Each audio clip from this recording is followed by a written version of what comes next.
Joe Rogan Podcast. Check it out. The Joe Rogan Experience. Train by day, Joe Rogan Podcast by night, all day. Gentlemen, Hello. Mr. Corsetti, how are you, sir? Very nice to meet you, by the way. Nice to meet you too, Joe. Thanks. Thank you very much for that video. We talked about it before, but I want to say it publicly. The debunking of the debunking by Flint Dibble. And you really nailed him on so many of those things that he was dishonest about. And it just, I wish we knew in real time, but unfortunately, you know, it takes a lot of research to be able to figure out what he was telling the truth about and what he wasn't. And, Yeah. You know. Thank you. I was. Tell everybody your site too. Your site. DeDunking the Past is my email. DeDunking on YouTube or on Twitter. That's with 2 D's, like my ex. Not debunking. Sorry. Keep this. Try to keep this. Sorry. That's okay. Just I'm sorry. DeDunking, not debunking. Right. Yes, Dan Richards. DeDunking. Dan Richards. Thank you. The thing with Flint, it was actually funny. The moment that I knew that he was lying about the science was when you asked him about the fertilization of plants. That's where they roll back into being no longer domesticated. And he was like, "Oh, it'll just take thousands of years." It's like, no. I've researched this and I know better. And he was just knee-jerking, straight answer, "Oh, just thousands of years." And when you pressed him, he's like, "Well, I don't know for sure." Well, that's a bummer because that's his field of study, which is really kind of crazy. And it's a really fascinating thing that seeds do adapt to agriculture. They adapt to the fact that it's better for the survival of the plant if when you develop agriculture, if they're more robust and they stay on the plant. It's better for the wild if they break off easy and they can scatter better and they can, proliferate. Yeah, it's really basic if you think about it. I mean, if it stays on the plant after it's ripe, it's just sitting there waiting for the first thing to come along and eat it. But that whole natural selection thing when it comes to plants is so fascinating. But the question was so simple. If you stopped having agriculture and these plants just grew wild, would they go back to the same characteristics of wild plants? And he was like, no, there's no evidence of that. But then I saw your video, and then I looked at some other stuff, and there's quite a bit of evidence of it, particularly with wild rice, right? Yes, particularly with wild rice. Yes, there's that one. It looks like, out of any of them, if there's a possibility that one was domesticated and then went back to the wild and then was domesticated again, it would be rice. That shows multiple types. There's different ways the seeds can break off, right? They can break in different points of the plant, or they can just fall straight out. And rice shows numerous paths there, where wheat only has one genetic pathway to that seed shatter, where the seed falls off. So it gets pretty complicated, but rice does have a lot of genetic possibilities for that. Now, I'm not a geneticist, so I'm sure that somebody's going to come and say that this is pseudo crap. But ultimately, at the end of the day, Flint was treating it as a debate, whereas you and Graham were both trying to sift to the truth. And that's why he was not going to give Graham one little corner, one little shred of possibility of being right anywhere, when in reality, it's a lot of, it's just like everything else in life, it's a lot of gray. Well, it's also this whole subject of the past it's so obviously confusing. Because when you look at, I watched your video today, the Baalbek video, just looking at the enormous size of those stones, there's no reasonable explanation how people, like, what is that dated to? Like, what year do they believe it was made? This is where it gets fun, is because they credit it to the Romans and the Phoenicians. However, it goes beyond the sophistication and the capabilities what the Romans were known to have, whether it's the existence of the screwjack for lifting the stones. But Baalbek, which is located in Lebanon, and I had the great privilege of going there in September of last year, exactly 1 month before things kicked off in Israel with the whole Hamas thing. And if I hadn't got there then, I wouldn't have no chance. Like right now, Israel's bombing Lebanon, and so it's a dangerous place. But Baalbek, if there was one example, one ancient site on Earth that is evidence of a lost, ancient, advanced civilization, and by advanced, I'm not talking about space lasers here. I'm talking about more sophisticated than what we were taught in school for the known capabilities. And Baalbek has the largest stones that were ever quarried in human history, the largest stones that were lifted, stacked, and transported in human history, and the largest stone columns in all of classical history. And we're talking, the trilithon stones, 3 stones, 900 tons apiece, or 800 metric tons. And they were moved a half a mile from the quarry. They were lifted and stacked approximately 30 feet off the ground. And when I say stacked, they were perfectly lined up. And Jamie, it's in my folder of Baalbek if you want to show some of these. And they're absolutely massive. So let me tell you right here, and I, of course, have the gentleman there who I'll tell you about later highlighted just to kind of show you for perspective. Like, that's someone right there. It's 5'11". Those stones that are highlighted in red are the trilithon stones. But these pictures do not do it justice because it's taken through an ultra-wide camera lens. From the top to bottom of the red highlighted stones is 14 feet, and they're 62 feet long, or 62 feet, excuse me. Like, there's me. And That's so crazy. It's hard to tell because of the perspective, and people need to kind of understand how a wide-angle lens sort of distorts things by showing you this enormous field of view. But when you're looking at something that's 14 feet long and 62 feet long and 14 feet high, like, what is the weight of that? What's the overall weight? 900 imperial tons or 800 metric tons. And to anyone listening, a metric ton is 2,200 pounds, 1,000 kilograms, and an imperial ton is 2,000 pounds. So that's 1.7 million pounds, each of them, and there's 3 of them. And if you were to go to the quarry, there's ones that are 1,200 tons and even 1,500 tons that are 20 feet tall. This is mind-boggling. Like, Jamie, if you want to just scroll through some of the other photos to kind of give Joe the perspective and the audience the perspective. These are clearly cut stones that were moved into place and moved 23 feet above the ground. Right. And technically 30 feet because there's stones that are actually below the ground there that you can't see because it's submerged under the earth. So technically it was 30 feet, but 23 feet off the ground today. And right there, this highlights, so not only is that 14 feet from top to bottom, which you would never realize when you're looking at this. And these are confirmed measurements, by the way. This is right out of encyclopedias. But notice how they're completely flush, nice and even with each other. And this exceeds the known capabilities of what the Romans had. And it's worth mentioning that this site is some 2,400 miles from Rome, the capital. And if they're going to say that this was created by the Romans, one, people need to understand that the Romans were renowned for documenting everything, yet this site is not credited to anybody. They don't know exactly who did it or when, but the academics conclude that it had to have been the Romans or the Phoenicians because, of course, there was no one before them. And with this photo right here, let me say something else.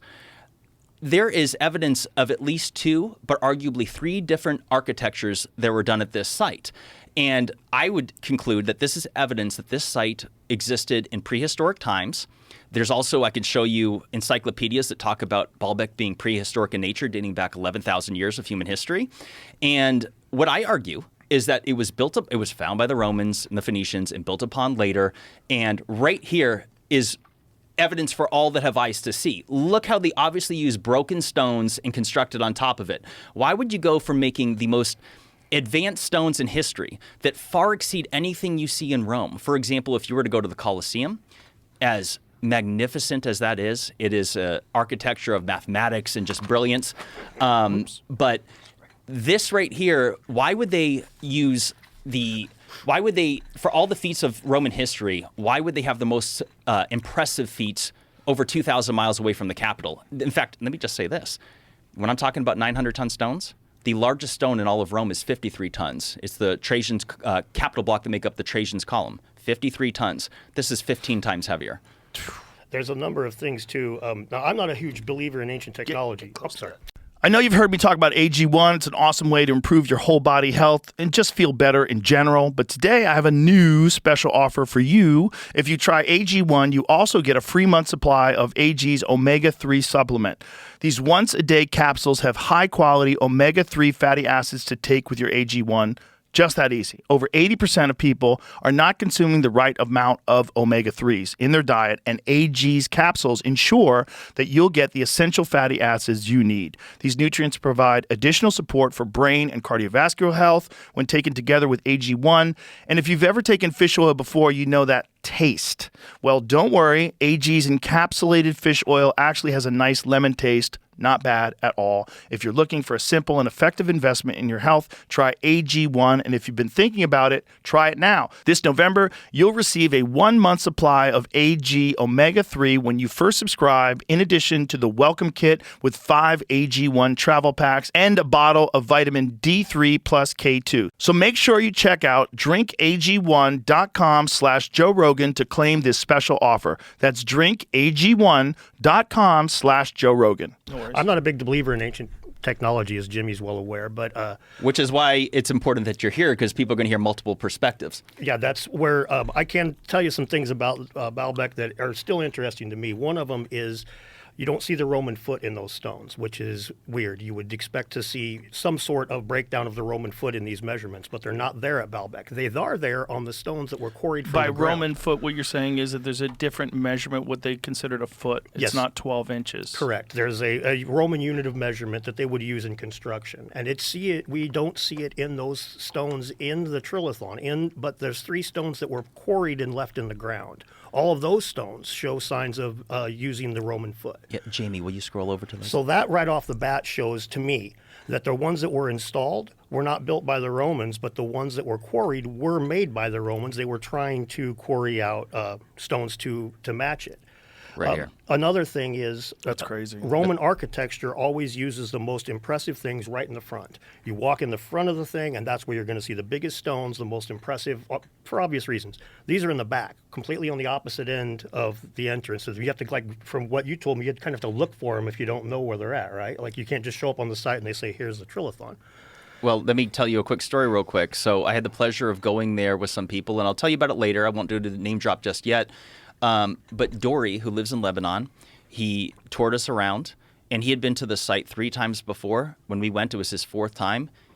He did not know of the existence of the trilithon stones.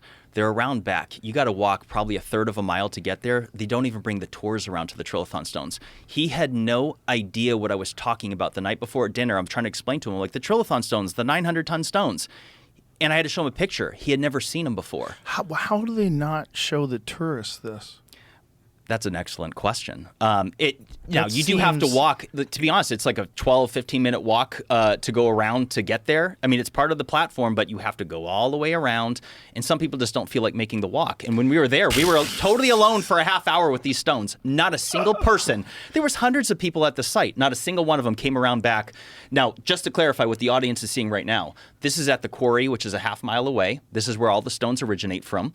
And this one right here is what's called the Stone of the Pregnant Woman. It is 1,200 tons. As you can see, it's 14 feet tall, which is the same height. So when those trilithon stones I was showing you a moment ago, the only difference is that this one's 68 feet long. It's virtually the same size, except for just a few feet shorter, but it's the same height. So that gentleman right there, Pierre, who's a wonderful man, is 6 foot tall. And look at him just dwarfed by this stone. 1,200 tons. Insane. Right. And it's not from there. Well, no, it is. This was so this is at the quarry. So so this one's at the quarry, but the ones that were placed, where are they from? This quarry, which is a half mile away. So this is So they yes, moved 1,800,000 pounds a half a mile. 3 of them, and that doesn't include the 2 dozen that are 350 tons apiece. That doesn't include the 9 that are 600 tons apiece. 9 stones that are 600 tons apiece are somehow a side note to the trilithon stones. And let me just tell you this. This is something, Jamie, if you scroll over a few to articles involving, because this is what the audience needs to understand. A lot of people hear these numbers and they don't wrap their head around exactly how important this is, which is that go to the article involving the Los Angeles County Museum of Art. Okay. It's in the same folder of Baalbek. And the largest stone moved in modern times is 340 tons. And we're going to come back to all these photos, too, because it's extremely important. There's some details in here. That's the one at that goofy museum in L.A.? Yes. Which is, by the way, a very goofy museum. Yeah, I haven't been there. It's so dumb. It's so dumb. There's an acrylic box that's on the ground Yeah. that you're supposed to interpret as art. It's just a box that's just sitting there. It's one of those places where you go there and you go, what is my tax dollars going to? Jamie, you go motherfuckers. Go to the other folder that's moving stones. So let me just, while he's looking for that, let me explain to you. So, I saw the video on that. And so what this is there was a suspended stone.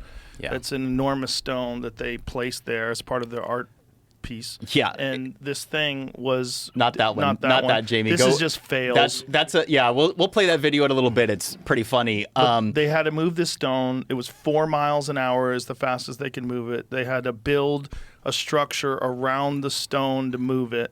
Yes. And so this fucking insanely huge truck Let me tell you. So the details, it is a 200. So they had to custom build a trailer truck around the stone itself. Tell Jamie what. Jamie, look under the moving stones folder. There's not a folder, it's just a video. Go to, let's see here, scroll down a little bit. Go to Ramesseum statue. Man, these silly, you're using a Mac. It doesn't show you the preview of the pictures. Silly Macs. Keep looking until you find a big red truck, but I'll tell the audience while you're looking for it exactly what we're talking about here. So, yeah, keep going. All right, back. There we go. You're on it. That's Go the back a little truck. bit. Go back to the article 3. Go left like 3 times. Right there. Go back. Or right there. So this one stone, 340 tons. They call it the largest operation of its kind since the Egyptians built the pyramids. They had to custom build a 260-foot-long trailer truck that consists of 196 semi-truck wheels. It has 44 axles. It's 32 feet long. It took a year of planning. It cost $10 million. It took 9 days to move this 340-ton stone. What a great use of taxpayers' money. $10 million. There's no way they needed that money for L.A. Yeah, who cares about potholes and homeless people? No way. I mean, this is more important.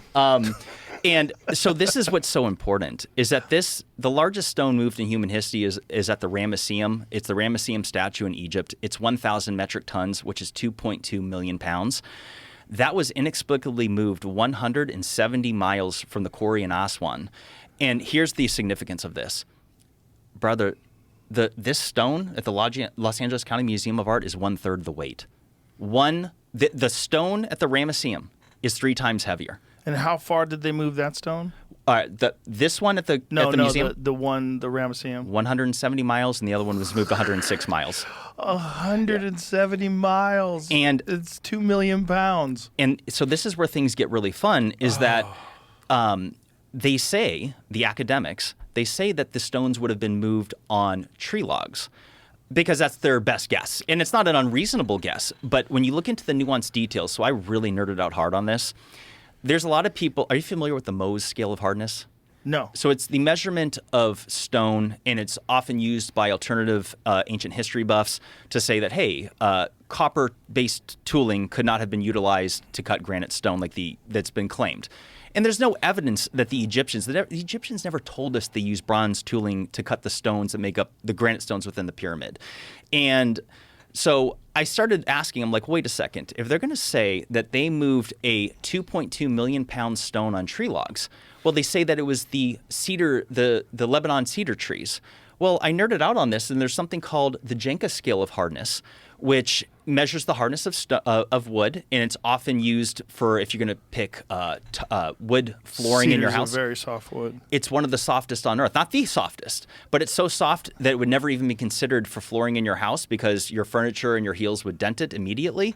And if you were to put significant weight on it, whatever that weight is, it would either crush it, crumble it, or at least dent it out of a circle, or being a circular nature to roll on. And so when you look into the nuanced details involving the mysterious accomplishments of the ancients, it becomes abundantly clear. Like if I had one thesis, it's that the true history of mankind was more advanced than what we were taught in school. Now, how advanced? That's the fun topic, and we'll dive into that here in the next couple hours. But the reality is that there's evidence for all who have eyes to see that again, brother, 1,000 metric ton statue, and this is right out of encyclopedias. Show the statue. So this is the statue. It somehow or another fell. Yeah, so it was a seated statue. That's me in front of it, and it's broken into multiple pieces. There's some images, Jamie, of what it originally looked like. Look, so that foot, it's up to my belly button, like the top of the foot. That's just the foot.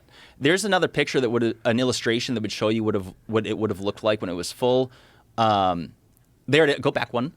So that's what it looks like from an aerial shot now. It's completely toppled over. God knows what would have taken to knock this thing over. They say probably an earthquake. It was a seated statue. If it was a standing statue, that's right there, what it looked like originally. That's what yes. And again, 1,000 metric tons is 2.2 million pounds. How it got knocked over in itself, to me, might be indicators of some sort of cataclysm, but that's a side point. But the point is this. It was moved 170 miles. The Egyptians did not articulate, illustrate, or describe how they would have done so. And but isn't that part of the problem with like the burning of the Library of Alexandria, is all that information was lost forever? Yes. or Here's the thing. in the Vatican. Let me say this real quick. Brother, the Library of Alexandria was like thousands of years before the Great Pyramid. Like the Library of Alexandria was just after, was it 47 AD or BC that it got destroyed is believed, something around there. So 2,000 years ago. This statue is 3,000 years old, according to the academics. So this is 1,000 years before the Library of Alexandria. So yeah, it's not unreasonable to suggest that they would have had information about how they constructed these things. In fact, I want to believe that they did. But they might But it's not have. gone. Yeah, they might not have. What were you going to say, Jim? Well, you're talking about we look at the way that they moved the stones, like you're talking about the cedar. They moved one stone in human history that was really big. The biggest stone ever moved was the Thunderstone. It was moved by Catherine the Great's people. Late 1700s. Late 1700s. They used a big team of people, and they moved this thing not very far, like 10 miles, 8 miles, something like that. 9 miles, and it took was over ocean. And it took 9 months. And when they were pulling this thing on the ground, they had to consistently try metallurgy, different types of ball bearings for it to roll on, because the ones they were moving would keep being crushed. And then they had to use screw jacks that are just like you jack up a house floor with, like a subfloor. They would use these screw jacks to lift the statue back up and put it on bearings. Well, the Romans didn't have a screw jack. We had metallurgy, with trying different kinds of ball bearings and shit. That's something way outside. I mean, the 1700s. The 1700s, we're talking right at the cusp of them actually making structural steel. You know, this is the beginning of iron bridges and shit. They were actually making good metallurgy then, and it still took trial and error to move this stone. And that stone's basically the same size as the ones at Baalbek, a tiny bit bigger, but the same kind of issues where they would have had to have jacked that thing up. They would have had to, which would have took steel or hard metal. They had to have some highly advanced metallurgy for the time. Not as good as we have now, but 1700s level of metallurgy. That's what it would have taken. And the Romans did not have that level Not even of fucking sophistication. close. So that's the thing. So there's something that you informed me of, Dan, and this is, let me just give you a shout out. Hey, everybody, go subscribe to DeDunking on YouTube. Your channel is a gold mine that is you are bridging together the facts that the alternative theorists are presenting, as well as the academics, and you're differentiating the truth, and your channel is so valuable. And what you taught me is that the invention of the screw jack was utilized in order to lift that Thunderstone, the bronze horseman, on top of those metal rails. So with the Romans didn't have that. That wasn't invented until thousands of years later. So without that screw jack, they would have never been able to lift it in the first place. That stone would have just sat there. You said something that you don't believe in ancient technology. I don't believe in ancient high technology in the regards that, generally speaking, when you start getting... Put this microphone... I'm so sorry. It's okay. Put I'm it so like sorry. a fist from your face. I'm so sorry about that. That's okay. I'm not a believer in ancient high technology in the regards that I don't believe, like, even ancient steam engines would be like pushing it. When you start talking like really advanced stuff, I tend to look for other explanations. I tend to look for, stone was the premier building material for hominids for like millions of years, literally millions of years. So father passed to his son how to do this sort of thing, and eventually you get to a point where we start working with metal, and that kind of just dies off. We quit doing that for a while. And then 1,000 years goes by, and we look at what our ancestors used to do, and we're like, holy shit. But I honestly think a lot of the stuff that if we just saw how they did it, we would just be like, well, fuck, why didn't I think of that? But wait a minute. When you're talking about moving things that are 1,000 tons, and you're moving them through the mountains, like how? Why wouldn't you believe in some sort of ancient technology? Well, let's put it this way. I'm not opposed to the idea, but we need to get there first. Like if we're going, like we're talking about the Thunderstone or the Baalbek stones, going from, like, I feel like we need to exhaust every other possibility before we can start hanging our hat on something bigger than that. What other possibilities could you even conceive of? I'm open to the conversation. But it is technology, right? Well, it has to be a form of very sophisticated technology if you're going to move something that heavy. It would be definitely something better than we know, or different than we know. But like I give an example that I've used it with Jim before was, when World War II ended, America ended all their sniper schools overseas to tighten the budget. And when Vietnam started, we didn't have any sniper schools. And the NCOs on the ground say, hey, we need trained snipers. They had to actually recruit snipers, sharpshooters from the American Olympic team because we didn't have trained snipers anymore. In 20 years, we had better tools, worse results because of the lack of skills. So I'm of the opinion that there's some Right, but a sniper is something that we're all very well aware of. It's conceivable. It's obvious how you would do it. You could explain it to the layperson. Yeah, you can. But it was something that still there was a skill set that was lost in just 20 years. That's all. I think that like a lot of things, you see a lot of the ideas for moving the big rocks. Some guys will use like they think that like water pressure vacuums were used to pull rocks up tubes and all. You see all kinds of interesting hypotheses that use lower tech means that I tend to think most of them I think that don't work, but I tend to think that those would be the direction we should be looking before we go to ancient high technology. And again, the reason that I think that is because if we do get to ancient high technology, we really need to have eliminated everything else by we get there in order to be taken seriously. I guess that's kind of how I look at it. I'm a more skeptical person. Real quick. So let's back up to this. Let's see if we agree on this. Would you agree that what we were taught in school, that the ancients were more sophisticated than the described narrative? Oh, yeah, absolutely. See, then there you go. So we're on the same page because it's like, what's technology? Like, do they have space lasers and hydraulics? I'm not suggesting and that. arrow is technology. Right. A horse saddle technology. Technology. Right. So they had something else. Oh yeah, they definitely. When I guess like when I get to when I think when most people think high technology, like you say, space lasers and stuff, powered things, like something where they were no longer using human power or water power, something they were harnessing energy or doing sophisticated chemistry, things like that's where I start to be like, well, I need more evidence to go that far with it. However, the moving of the big rocks is something that I'm quick to say, but in order to do it, we would need. If we were to do it, we would need technology well outside of what they had available to them at the time. And in my opinion, if you look at those, like at Baalbek, to go back to that, you've got the three big stones that were put in a wall that don't have the Roman unit of measurement used. And we got three big rocks in the ground that do have the Roman unit of measurement. I think that they gave up. They realized they weren't able to do it. They had one group carving them, and the guys tasked to move them looked at them, what the fuck are you guys on about? Ain't no way we're moving these things. You're on crack. And the fact that it's undocumented, like the foundation of Baalbek is completely undocumented. Go ahead. You were saying something about dating it to 11,000 years. Jamie, if you go to the Baalbek folder, you'll find an encyclopedia article that describes the evidence of human habitation at Baalbek dating back 9,000 BC, which is 11,000 years ago. And I'm not suggesting these stones were created back then. I'm open to it. What is the evidence? Like what kind of evidence? Pottery? Sure. I'd have to go read through the scientific article, but humans were there 11,000 years ago. Yes. Right. Okay. And the fact that they don't document when the Romans were, see right there, and there's Baalbek another has history that dates back at least 11,000 years, encompassing significant periods such as prehistoric, Canaanite, Hellenistic, and Roman eras. After Alexander the Great conquered the city in 334 BCE, he renamed it Heliopolis. Greek for Sun City. The city flourished under Roman rule. Now, let me say this real quick, Jamie. Will you go to the picture of the mountains in this folder?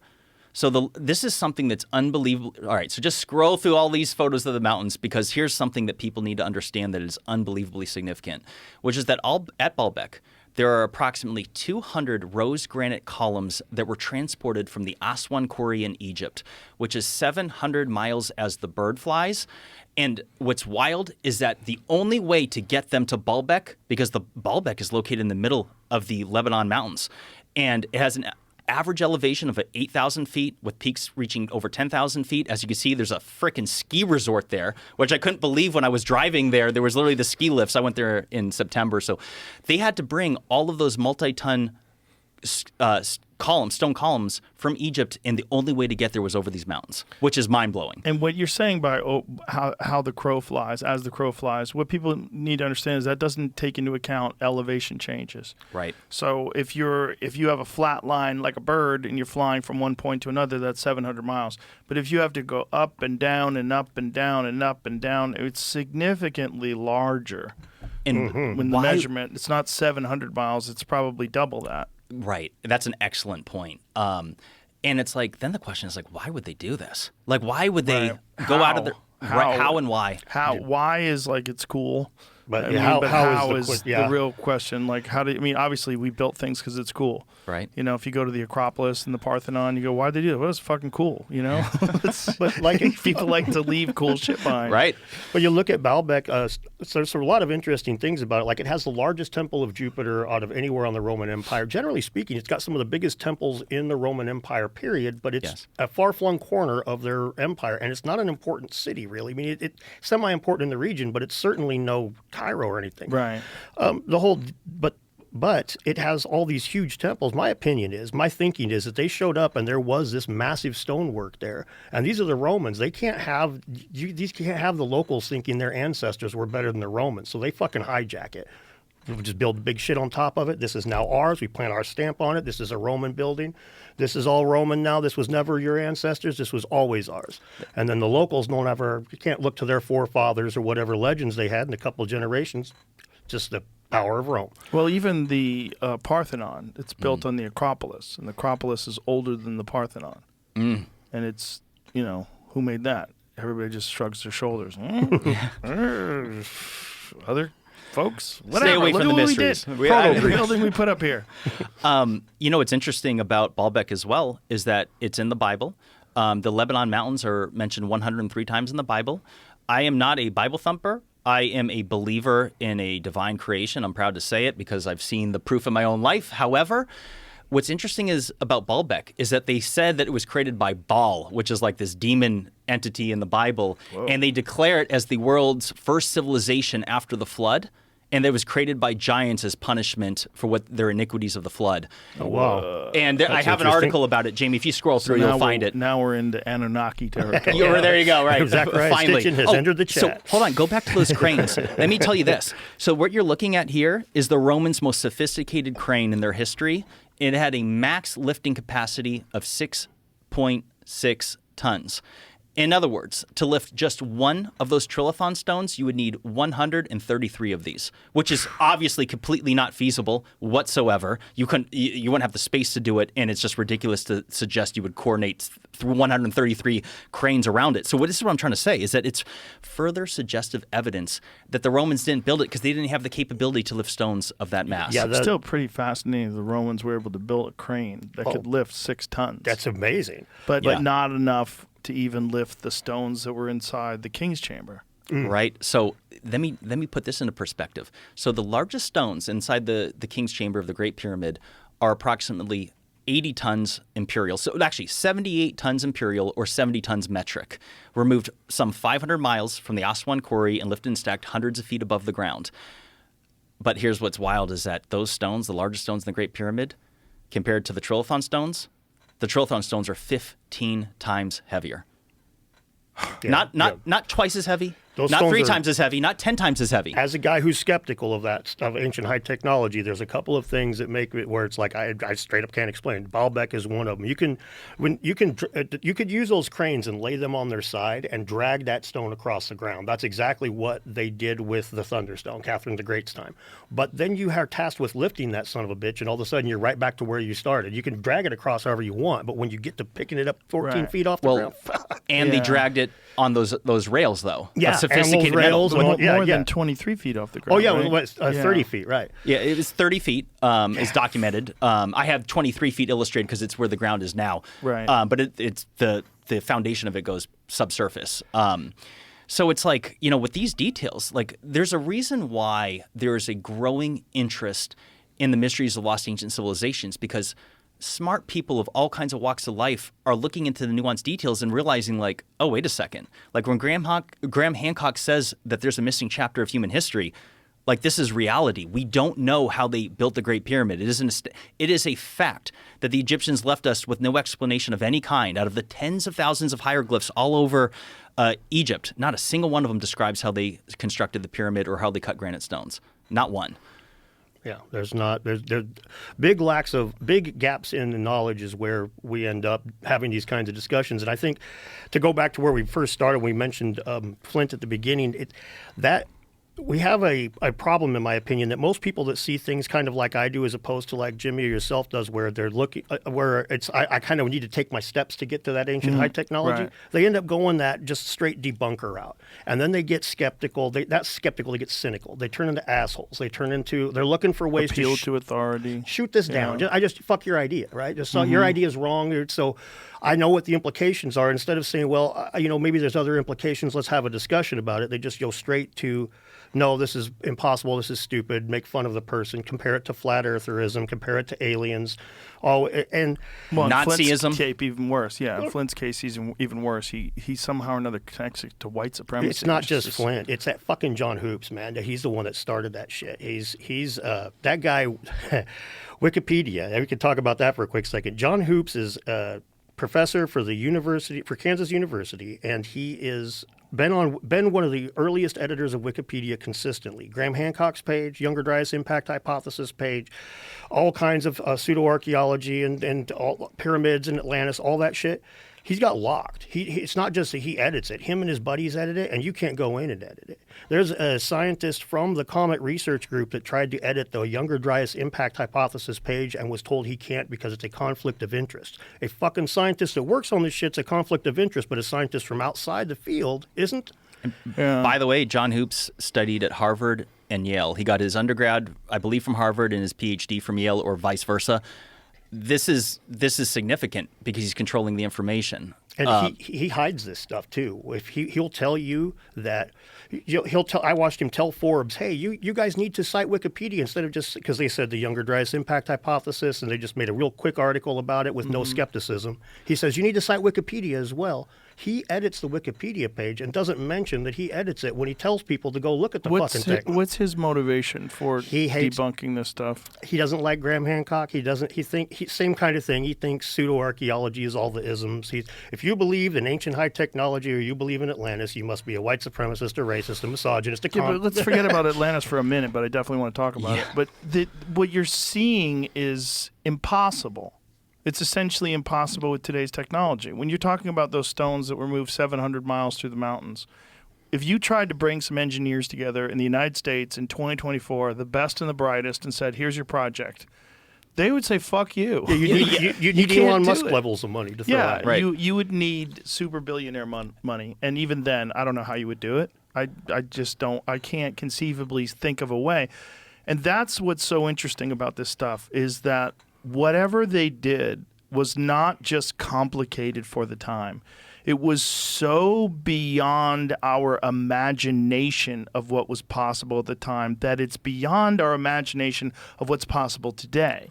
Right. So it throws these facts, the physical facts about the size and the location they were brought from, that fly in the face of logic and credibility and our understanding of what's possible, not just then, but today. So for anybody to say, oh, we've figured this out, hey, man, fuck you. You definitely haven't. And the problem is that you have these fucking names attached to you, Harvard and Yale. And you've decided because there's a group of people that have been studying this stuff and they fucking wrote some shit down and you studied what they wrote down and you did your own studying, you got a degree, you're the guy. And you're the only one.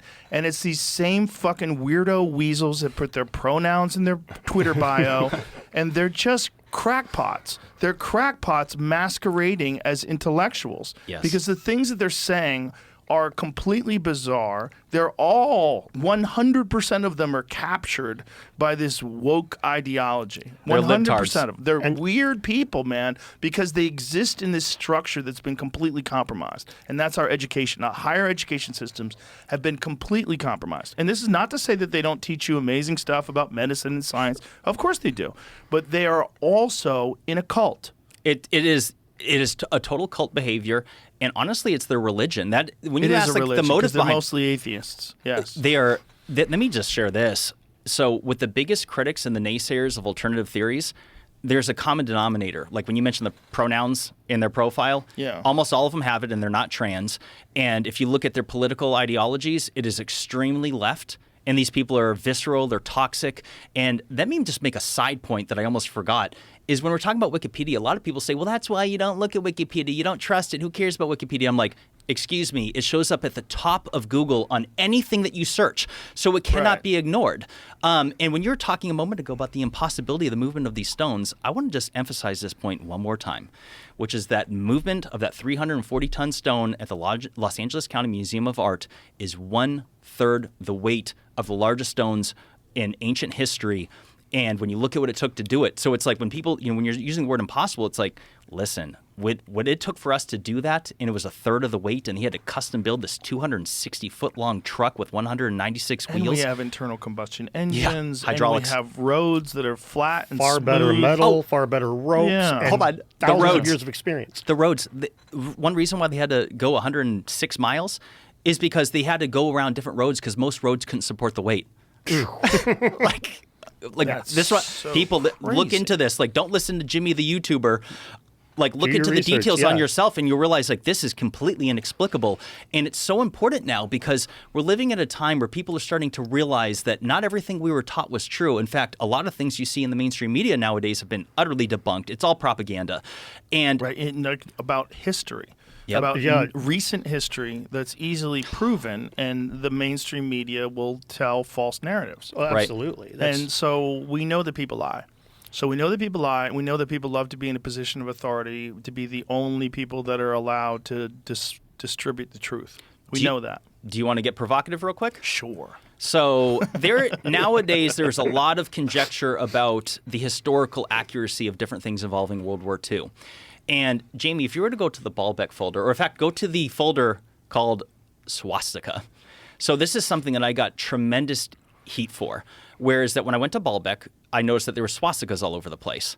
And I'm like, well, that's interesting. That's an ancient symbol, though. What a lot of people are not aware of is that the swastika is prehistoric. It's found on 5 continents around the world and dates back approximately 10,000 years. It is found in Europe, Africa, Asia, North and South America, all before transoceanic sea travel was thought to be possible. If you scroll through the images, Jamie, you'll kind of give the audience an understanding. Now, let me preface this whole conversation with this. Fuck Hitler. Of course. Fuck Nazis. God, fuck all that. Right? He stole the symbol, which was a symbol of peace, and he bastardized it. So this right here, I took this photo. You'd almost think it's photoshopped in. This is a photo. This is real.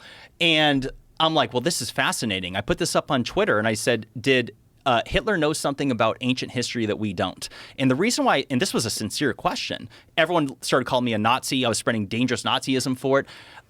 No, this is a grown-up conversation. Right. Hitler was he was evil, but he was intelligent, and the Nazis were arguably the most technologically advanced country at that time in World War II. The jet engine, rockets, and for some reason, for reasons that I cannot find a definitive answer on, is why was Hitler so into archaeology? They call it Nazi archaeology. And the mainstream people will say, oh, well, he weaponized, he was trying to get this Aryan thing going to unite people and just create an enemy. They'll kick it to Himmler a lot. They'll say that Himmler was the one that was really into that shit. Yeah. And so that's, by the way, that's Peru. Like 800 years ago. You'll find the Native Americans, the Pima Indians, the Navajo, the Apache, the There's Yavapai. actually a Hindu temple in Los Angeles that was near my old house. Yeah. And we went to visit it. You could actually have weddings there. And they had to have a sign up explaining why there were so many swastikas in the building. Swastikas all over it. I went to Japan, and it's the same thing there. They have swastikas on different shrines. Okinawan karate, when I was a kid, Okinawan karate, one of their patches was a swastika. Yeah. And this was when I was a kid. So this is in the 80s when I was studying when I first started studying martial arts.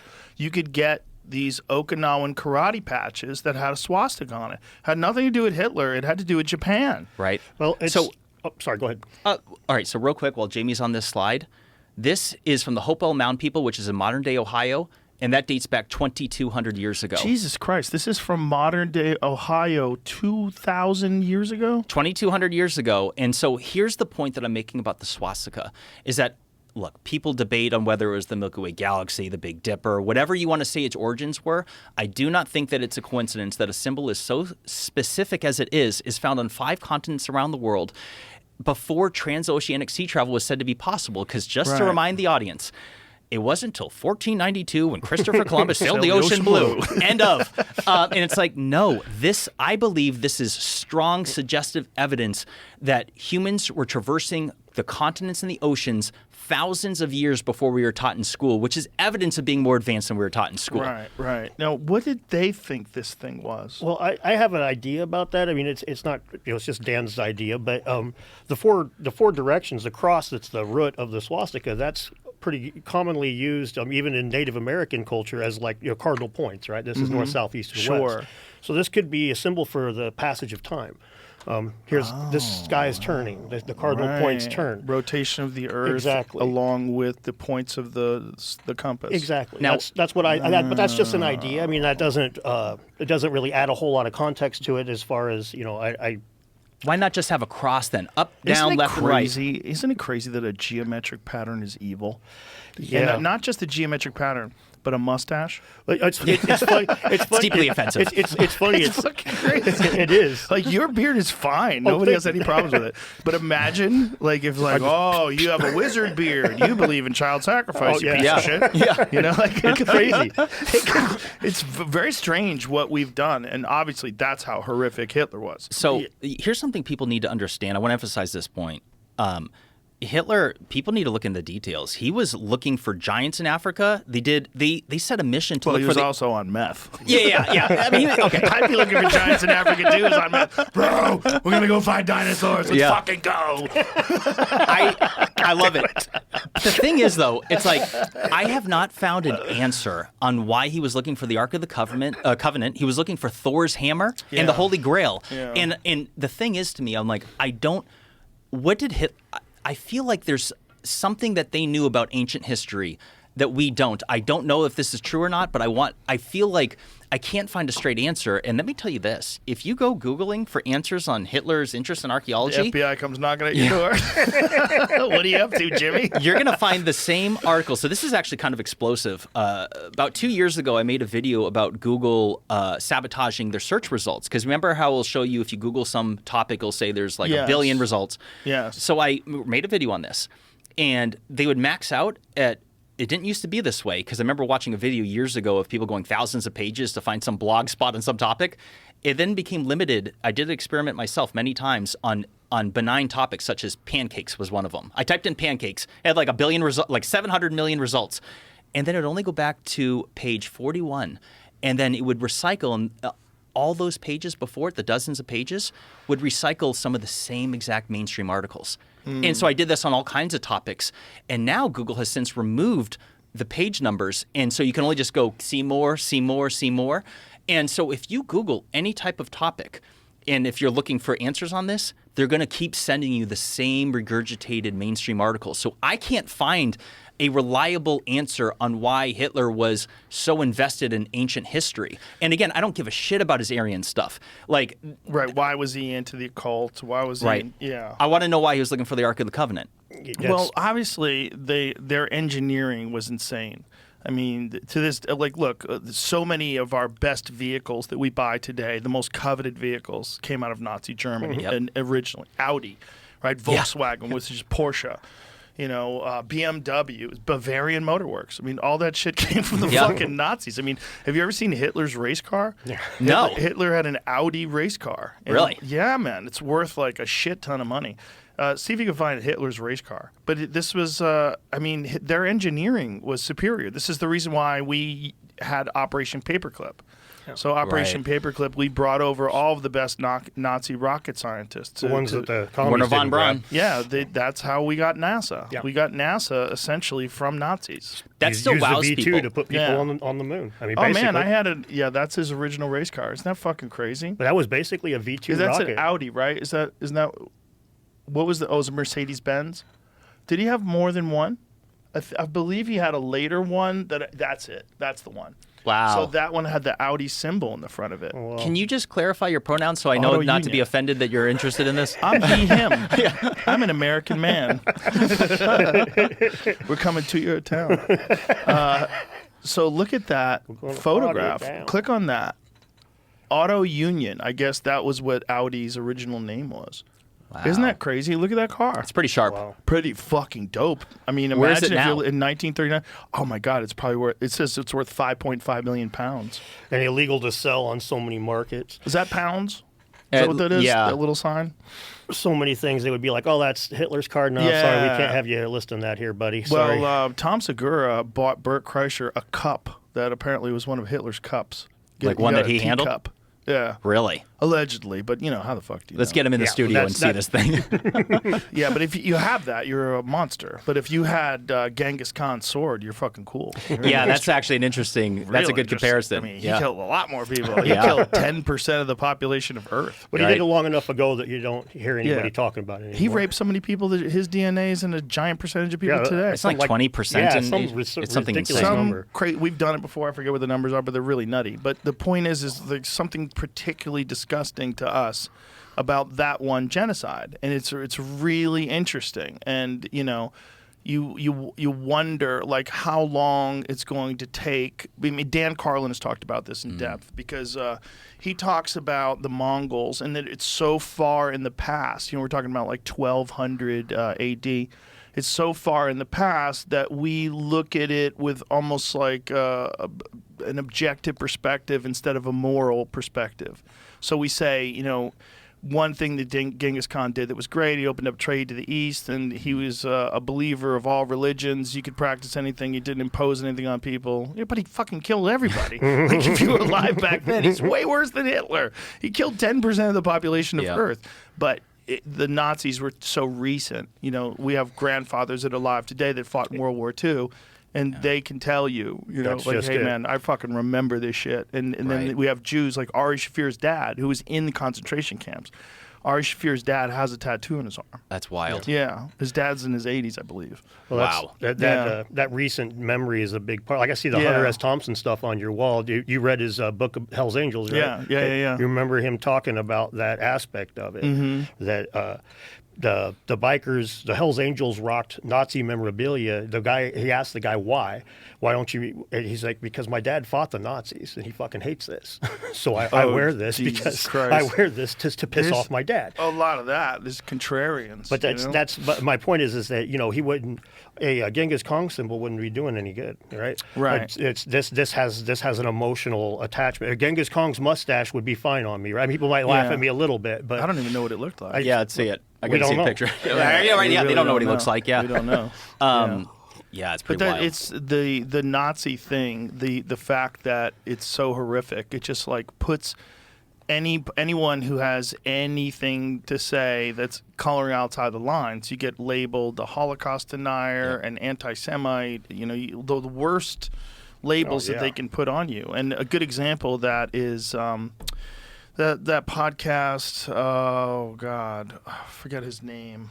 But it was the Tucker Carlson controversy where he had this guy on his podcast and he was talking about what William Churchill's role in the Holocaust was, because they had put these embargoes on Germany and basically starving everybody to death. And they just started calling him a Holocaust denier. And that's like not what he was talking about at all. That's not what he was saying at all. He was just saying, no, there's a multifaceted explanation for why they decided to exterminate all these Jews, and part of it was because of an embargo, where they were starving people out. What is his... Daryl Cooper. And what is his podcast called? It's excellent. I listen to it all the time, but my brain's not working right now. I just got out of the gym.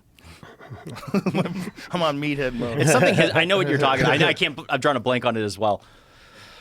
Martyrmade, that's right. Martyrmade. And he's Martyrmade on Twitter and Instagram. And, to call that guy an anti-Semite or a Holocaust denier is so stupid. He's a brilliant guy, and his podcast is excellent. And he's really sensitive and well-balanced, and he gives a very comprehensive view of things. It's not in any way prejudiced. It's a great podcast. But you're not allowed to color outside the lines. Well, yeah, that's all he was just saying that Churchill was one of the villains. Yeah, and that's that's realistic. Like the multiple different reasons for that. You tighten up their belt, that's not gonna be passed to the top. That's gonna go straight to the people in the camps. Exactly. It's real. That's no brainer shit. Right, and I that's don't even not have to see the podcast to justifying put it the together. murder of all those Jews. That's not what he's Clearly. doing. That's where it's so crazy about stifling discourse. Yeah. Because that was a fascinating conversation, and we should be considering that. Like, wow, that's crazy. There were so many factors, so many horrible things going on all together. Well, they say you're supposed to learn from history, but how the fuck are you going to learn from history if you actually take the lessons out of it? Right. I mean, this is an important thing here. You think about this right now with the stuff in the Middle East in the last 20 years. Every time we put an embargo on there, we're not starving Saddam Hussein. We're starving the people in his freaking prisons. So remember that. Dave Smith was talking about that on a podcast recently, that during the Clinton administration, the embargoes starved to death 500,000 children. Yeah. See, that's fucked. Yeah. And that's worth remembering. And it doesn't, if having that conversation makes somebody call you a Holocaust denier, that person should be out of the conversation, in my opinion. Right. And like you were saying, academia is chock full of those kinds and of they should be right shamed. Now. They should be shamed by people who want to know the whole picture. It's the opposite of knowledge. Right. It's certainly not condoning holocausts. It's so stupid to not be looking at everything. The good news is that people are waking up to this. A lot of people think just like us, where they're objective enough to understand that, like, well, that's silly. Yes. And so they're putting themselves in a corner in this echo chamber where people just aren't listening to them anymore. Like, when it comes to, like, mainstream archaeology, we call it big archaeology, establishment archaeology, they're putting themselves into a corner where people, like, if I'm going to ask questions about the swastika and you're going to say I'm spreading dangerous Nazism, some people will buy into it, but I've noticed that most people are like, no, he's asking a question. Well, we have the internet now. We have shows like yours and mine where you can have conversations about things, and people get to see, oh, these people that are in control, they're all loons, and they're all telling us that you have to think this one way or you're the worst person on earth. And I don't buy it. No. It's a dumb way to look at the world. It's un-American. Sorry to beat the really flag for a is. second. But yeah, It really is. I'm proud to be. I live in a country where I can have somebody with their pronouns in their fucking bio and somebody who not with their pronoun. We can both yell at each other and not have us end up in jail over it. And It's also this position that people have when they're teachers, when they're educators, and they have this position, and I can speak to it a little bit from martial arts, because in martial arts, when I first started doing martial arts, it was in the 1980s. In the 1980s, every discipline believed they had the very best discipline. All the judo people thought judo was the only martial art you needed to know. All the karate people thought karate was it. Taekwondo people, where I came from, they all believed in Taekwondo. And it took the UFC to slam everything together and go, oh, Jesus, half of this stuff is fucking useless. Yep. And some of it's not useless, right? There were some things from, like, John Jones won the UFC heavyweight title this past weekend with a Taekwondo kick. It was amazing. Yeah. That was unbelievable. And I was so happy because that was my thing. So me watching him do that was like, yes, why aren't more people doing this? Like, you guys should have been doing this from the beginning. It's the most powerful kick in the sport. But you were in trouble if you trained in other disciplines. Like, Bruce Lee was a heretic, and he's probably one of the most important figures in martial arts, not just because he introduced people to it like myself, who became martial artists because I was a Bruce Lee fan.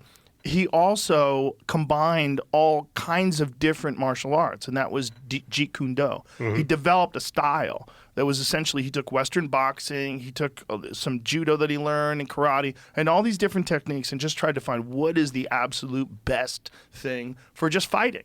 And that was, he was a heretic. Like, his life was threatened for that. Yeah. And it's because the educators want to be the only people that can distribute information, and they don't want to be challenged. When I was in high school, I had a teacher. His name was Mr. Holman. He was a very nice guy, but he was a smart guy that wanted to be the only smart guy. And he was great talking to me because I was a stupid kid. But unfortunately, one day I had watched a documentary, and I've always had a very good ability to recall things. And we were in class, and he was talking about the pollution in Lake Erie.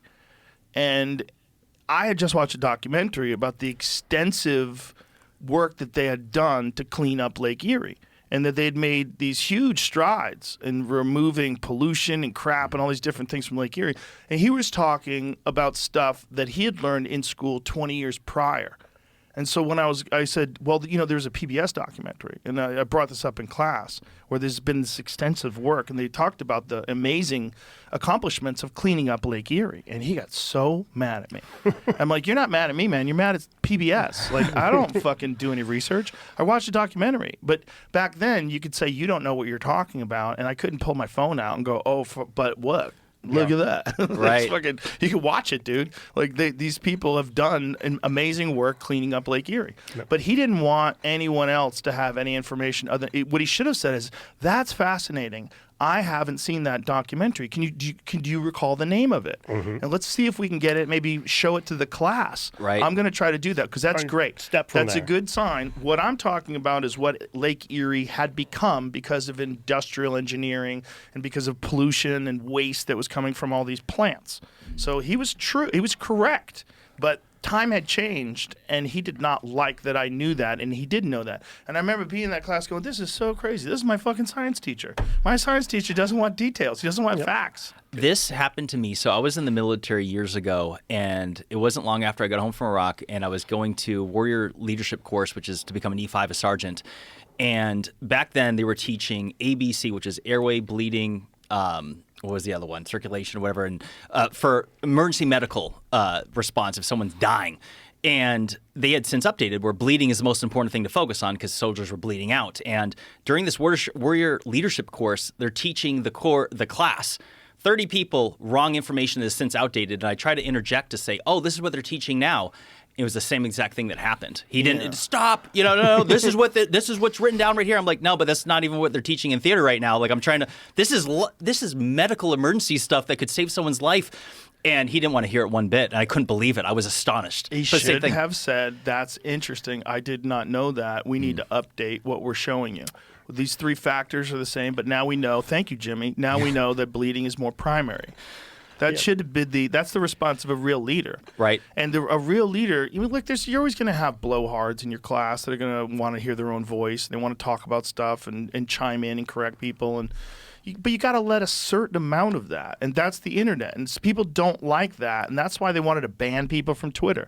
They don't like these people coming along that have ideas that, like the Great Barrington Declaration, where the government actually conspired to get these people removed from Twitter. And we know that because Elon, thank God, bought Twitter and changed discourse. But this was a concerted effort to take these people who were brilliant people, who had degrees, were experts in this field that they were discussing, and they decided they were going to remove them because they didn't go along with the narrative, and they were confusing people in a time where they were trying to force vaccinations on everyone. Right. The emotion side of it from the individual levels, like what you guys described, you have a teacher with emotional reaction. That's a huge part of it. But when that's a huge part of it, especially with archaeology, because a lot of it's not really hard science. A lot of it's like, I've got this arrowhead here and I've conjured up this story, and so now it's my story, and you're not attacking the science, you're attacking me. But it gets even worse when you look at it, what they get like this hate for Graham Hancock, and in particular Graham Hancock. That makes it where it's like you can't trust a damn word that comes out of their mouth when they're discussing. Like if we were talking back to the martial arts, one of the things that came out was Aikido was just ass. It's no good at all for like man-to-man combat. It's what was it for, like samurais that had been knocked off a horse or some shit? Well, it was designed to redistribute the energy of your attacker. Okay. So if someone's coming at you with a sword, if you don't have a sword and a guy swings a sword and you're fast enough to get away from the path of the sword and grab the guy's arm or body and manipulate him to the ground to remove his sword, it's essentially a disarming. Okay, so it's not the best thing in the world. It just doesn't work against a wrestler. Okay, at all. now wrestling is way better. And now, wrestling is if you want to find out the best way to take a person to the ground and control them, we 100% know it's wrestling. Yeah, you just grab the most ancient sport in the world that dates back to the Sumerians. And by the way, in wrestling, I include judo. I include different forms of jiu-jitsu that were ancient, because these allowed people to manipulate limbs and to control joints, which allowed them also to take people down and submit them. But the point is, you had a bunch of people believing that this one goofy ass martial art was the end all be all because of a good Steven Seagal movie. Exactly. No. And what my point was there is, it's like you're considered pretty much an expert in martial arts. You're not like you're a professional announcer for UFC. So you know your shit. So if I watched you say Steven Seagal, his martial arts, it's fucking Aikido, man. I don't know what to tell you. Yeah, but I would not do that. I would tell you Steven Seagal was really good. Yeah. Really good at Aikido. But if you if you hated Steven Seagal, if you were one of his many haters, you could just attack Aikido without ever saying his name. And just be digging him a ditch, right? You could just be burying him without ever mentioning Steven Seagal's name. You could just attack Aikido. Aikido is a shit martial art. It's not effective. It's not very good. And then by extension, you're making Steven Seagal look bad. And this is one of their favorite tactics to do to Hancock. They will attack. This idea is racist. It's inherently bullshit. They don't have to mention Hancock's name. Now it's just they just glue the two. They're so insidious this way. Yeah, and they connect the connecting Hancock to white supremacy and aliens is the dumbest one. Because first of all, he never said nothing about aliens. And not only that, not only does he not think of it as white people built this stuff, he thinks it's the people that live there. But they lived there a long ass time ago. It's the same fucking people. It's Africans. Yeah. Whoever built the pyramids, they were Africans. Like, I'm an American. Yeah. You know, like, let me just remind the audience. That's where they lived. Egypt is in Africa. Yeah. In case you're wondering. Yeah, that is northern Africa, and it's the most sophisticated construction we have ever witnessed on the face of the earth. Yeah. Anybody that disagrees, you need to really study what they accomplished just in the Great Pyramid. It's mind-boggling precision. It's not just the incredible feat of moving massive stones hundreds of miles through the mountains. It's the mind-boggling precision of the construction of these buildings that it's so crazy. It's almost like they made it so nutty that even if everything dissolved and expired, it would give us at least some clue that maybe something happened. Maybe people had achieved a level of sophistication. And my thought is, and this is just a guess, is that as we move towards metal and we move towards using different kinds of combustion engines and electronics, we moved in a very specific area of technology. And we were allowed to do this because things have been relatively peaceful for a couple hundred years. Okay? Right. Relatively peaceful. And also, there's war in other places, so it allowed us to spend our time here devising ways to fuck up people over there. That's the Manhattan Project, right? But if you have a completely different avenue that thinking goes in and innovation goes in, and instead of combustion engines and electronics, you have something that we haven't even considered. And that, to me, seems like what Egypt is. It seems to me that they had this incredibly fertile area. So if people look at Egypt now, you're looking at all the sand and all this shit. That is not what it looked like. In the thousands of years before the construction of the pyramid, it was a rainforest, and it was fertile. And so my thought is these people probably had plenty of food. Yeah. And so they didn't have to go anywhere. And so they weren't attacked that often. The Nubians conquered them, and that's when the statues started changing, looking more Southern African. But you have these people that live in this incredibly resource-rich place, and they were able to spend thousands of years there. And I think in those thousands of years, they devised methods that we still haven't even considered because we went in a different path. And we can't consider any other paths. We consider our path, and we say, well, we're the furthest. We live today. Okay, so those fuckers in the past, they were basically cave people. Right? That's how we look at it. They look at them like dumb people playing with stones. Oh, they were silly. Yeah, they used stones because they weren't smart enough to use metal. It's like when you look at the details of stone, it's like, you could say it's more impressive. Well, we wanted to talk about Gobekli Tepe. And Gobekli Tepe is not just fascinating in its construction, but also in the timeline. Because the timeline fucked everything up. I remember when Graham Hancock and Zawi Hawass were having that big debate with that other guy who's an archaeologist. The American guy's very smug. But he's like, what evidence do you have of a civilization that lived 10,000 years ago? Well, you have one now. Yeah. So you have to shut the fuck up because you were wrong. So in the 1990s, a sheep herder finds this stone. He starts kicking it and moving it around. And he realizes, wow, this is a big-ass stone. I probably bring in some smart dudes to figure this out, and they start digging, and they go, oh, Jesus, this is these huge circles of giant stone columns with 3D carved animals on them at a time that we thought people were living in teepees. right? We thought people had stone tools. We didn't think there was any metal. We thought it had to be done the opposite way around. We thought you needed to be a hunter-gatherer, or a farmer, and then you could build. And now they had to flip that entire shit on its ear. Well, actually, maybe. I think they only flipped that shit on its ear to try to make it look like they were right about the timeline of hunter-gatherers. I completely agree. And to ignore the possibility of an ancient civilization before Mesopotamia. I completely agree. Because it's the only thing that makes sense. There's no way when you're just struggling to find food, okay? And if you ever gone on a fishing trip or a hunting trip, it's fucking hard to get food. When we have modern stuff, it's hard to get food with a rifle, right? So these people were getting food, and they somehow or another, in between them, while like running around trying to shoot rabbits with a bow and arrow, they figured out how to make these massive stone columns and put them in position and move them in circles and hundreds of them. Pretty great artists too, doing some relief carvings. I mean, that's not the same as just not carving only that, but in. animals that weren't local to the area, which is like, what? How do you even fucking know this is a thing? What is this? So Gobekli Tepe, brother, if there is such a thing as an ancient conspiracy theory, it's this. So I remember hearing Graham Hancock come on your show back in like 2015 or 2017, and he was talking about Gobekli Tepe. And at that time, he had shared that the site was only approximately 5% excavated. It's the first video on my channel. It's like August 2017, and I shared the details of it. These pillars dates back 11,600 years. It appears to be purposely buried at the same time of the Younger Dryas climate catastrophe. This is fascinating. And, excavations were continuing. So I'm like, okay, I'm going to backburn this topic of Gobekli Tepe for a little while, let them further their excavations, and I'll revisit this later when there's something new to share. So earlier this summer, I'm like, all right, let me revisit Gobekli Tepe and see what's new there. And I was astonished to learn that 5% figure was still the same. Have you heard this? Yeah, I've watched your videos on it.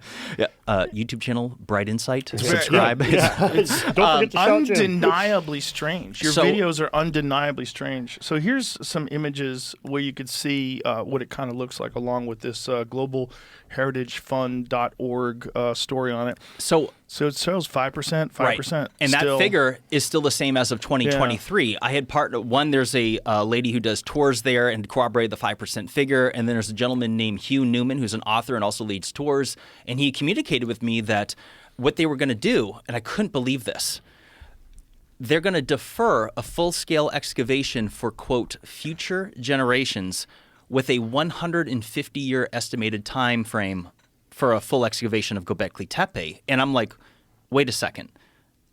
Are you serious? Like, this makes no sense. We're talking about arguably not just the world's oldest ancient site, but arguably the most mysterious, because it's, like you were just saying, it's not supposed to exist. Based on everything we were taught in school, it's supposed to be the Sumerians. And then you have the site of Gobekli Tepe, made up of sophisticated pillars and concentric circles. At least 5,000 years older. Yeah, older than... almost 7,000 years older than Stonehenge, and Stonehenge is a mystery of itself. Right. So I start Googling and looking into the details. I'm like, this doesn't make any sense. How could they defer excavations for future generations when this may be the most important ancient site on Earth involving our mysterious lost ancient past? And so I started digging into this, and I couldn't believe what I found. So they were doing large-scale excavations, but that has since ceased. Just to clarify, they are still excavating Gobekli Tepe, but they have rolled and dialed back the large-scale excavations of the years prior, and they are focusing on conservation and tourism management of the site. And like I said, with a 150-year time frame, and I'm like, wait a second. I can't, and I have all the screenshots in that folder. Because of funding? Absolutely not. So not only have they never claimed that it's related to funding, but this is where things get bizarre, is that there's a Turkish conglomerate called the Doges Group, which consists of 250 companies within Turkey. It's a billion-dollar industry, and they're the ones that took over management and funding of the site back in 2017, and they announced this at all places, the World Economic Forum meeting in Davos. In 2016 is when they announced this partnership. Initial funding of $15 million. At that time, they set up the infrastructure for tourism. Roads, sidewalks, walkways, roofing platforms. And since then is when they dialed back the excavations. And I'm like, this makes absolutely no sense. So it has, let me just be crystal clear here. It has nothing to do with funding. and they've never claimed it has anything to do with funding. But their excuses, they have said, one of which is that, well, we want to wait for future technologies to develop so we can more safely excavate the site. And I'm like, wait a second, hold on a second. We're talking about pillars buried in dirt. It's 2024. Do not tell me that we do not have the technological capability to dig rocks up. What would be an alternative explanation?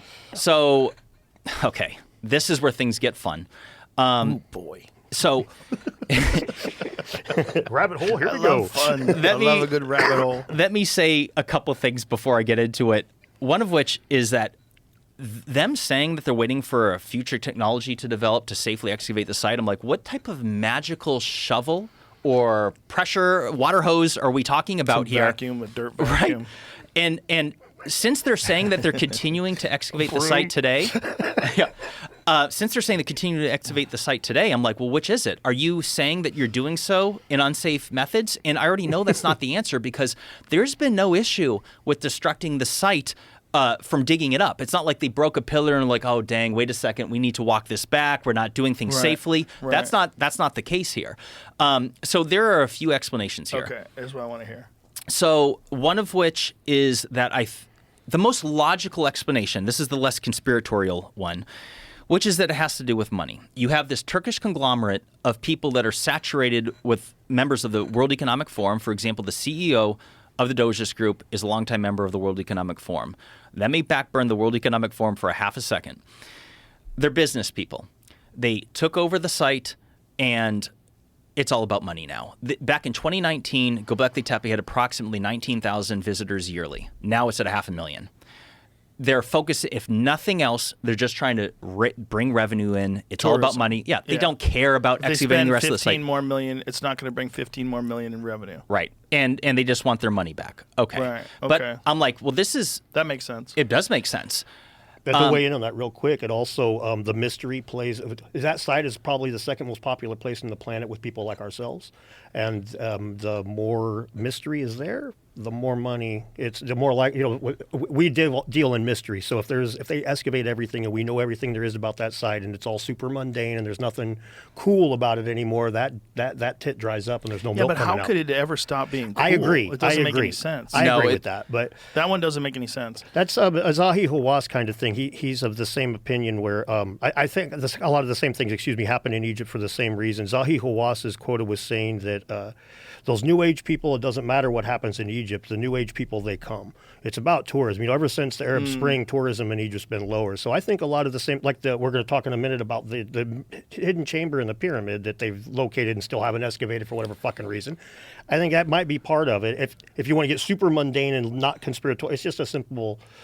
The tourists keep coming while there's a mystery there. As soon as we open that up, it's just an empty chamber. I don't buy that. Me I think either. The mystery of the structures themselves that we have completely excavated is just so fascinating. So let me be clear on Gobekli Tepe. It's somewhere between 5 and 10% excavated. Which means that so it says some archaeological sites that where only 10% or less have been uncovered. None of which date back anywhere near remotely as old as Gobekli Tepe. And so just to put this into perspective, Gobekli Tepe, according to ground penetrating radar, consists of approximately 200 T-shaped pillars. Only 72 of them have been unearthed. And as of just a few years ago, they're dialing that back to fully excavate them, which again, the 150-year time frame. And I'm like, this is entirely unacceptable. There could be hidden answers about our lost ancient past waiting to be discovered on these pillars because all the pillars are trying to tell us some sort of story. They all have depictions, animals, all kinds of things on them. There's the shaman with the bag. Right. Which is very interesting. Right. We've seen that from the Sumerians. We've seen it in South America. The bag thing is very fascinating. It is. It's hotly debated. I'm sure. You could say maybe it's a tool bag. You could say maybe it's psychedelics he's got in that bag. Academics say it's just water. Water. It's a water bucket. You guys familiar with the work of Martin Sweatman? Excuse me? You guys familiar with the work of Martin Sweatman? Yeah. No, I am not. He's the one that he was on Ancient Apocalypse season 1 for a minute. He's the guy who's made basically a star map of that pillar 43, and in his opinion, those 3 handbags at the top were 3 sunrises. And if that's the case, that would almost make sense, because then like a picture of an Assyrian holding that would be like a holding of astronomical knowledge. Like this symbol could have been a symbol of knowledge of astronomy, which is one thing, honestly, about Gobekli. Could have been a book bag. It could have been a book right? bag. I mean, it kind of makes sense. They probably had to travel around with their books. So here's the thing. That pillar, that's just one pillar out of 200. And here we are debating. We don't even know what it is. It's all conjecture. Pull that up, Jamie, so we can see what that pillar looks like. So this Gobekli Tepe situation is far more bizarre than we've described so far. I think the logical explanation, though, is that you have massive tourist revenue coming to see it as is. Why spend more money and excavate these things? I think that's so the most. Is the pillar. I think that's the most logical explanation, but it could be more insidious than that, because. So that's one pillar. That's pillar 43, the most debated one of them all, and there's approximately 128 more pillars that are still buried in the earth. What's that bird doing holding the earth? Dr.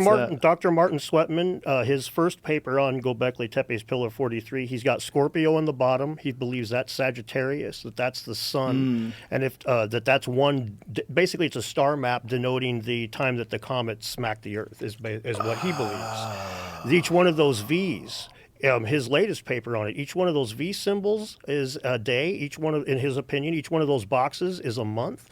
And there is basically a full year denoting the whole thing, the way he's broke it down. It's very interesting stuff. And one of the things that's wild to me, when we talk about like the lack of further excavations, is almost every pillar we bring up has new symbology, new symbols, new iconography. If we're trying to find some sort of ancient proto-language or something, we need more symbols. We need more things on Earth. Sure. Yeah. And that's completely opposed by the mainstream archaeology. The idea that these guys had any sort of written language is fucking ridiculous. And but what are the theories involved in, I know it's been theorized that it was purposely covered in dirt. It really looks like it. If you look at pictures of the excavation, it looks like it was all piled in with stones and dirt, because if it was some sort of natural event, it would have destroyed the pillars. The pillars are preserved. So it wasn't just blown in with dust. If you look at it's gravel, and like as Graham Hancock has explained, that Klaus Schmidt, the original excavator of the site before his untimely passing in 2014, the people that have worked the site believe it was intentionally buried. That is debated in academia today. But isn't there also carbon isotope dating of the ground soil that shows it's the same age throughout the entire whatever feet it is of the dirt that's covering it? And so it's very apparent that it was purposely buried. And what's interesting about that is that it coincides exactly with the Younger Dryas climate catastrophe. So if you want an alternative idea we could talk mudslides? No, because it would destroy those pillars. Knock them over at least. Yeah. I've seen that in Iraq with the statues. Right. So let's talk about this in a second. This is where things get wild. So that's before the excavation. This is an aerial photo from what year is this? That should be 2004. Or actually, no, excuse me. That would be before 1994. 90s, yeah. They started excavations in 1994, 1995. So that is when it was just dirt. Correct. Everybody thought it was just a regular hillside, which makes you wonder how many more there are out there. Well, they're finding dozens of other sites around Turkey that are even all older. Over the place. And even older. Yes. So let me tell you a few different things about Gobekli Tepe. When you bring up pictures of the pillars, notice how they all annotate animals on them. Yeah. Now, this is a fun topic, and I have a few other things to share. One of which is that if you want to talk about reasons not to excavate it, I'll give you two possibilities. And this is just conjecture. I don't know what the answer is. Let me say this up front. But part of it could have a religious implication as well as a climate change implication. Let me start with that.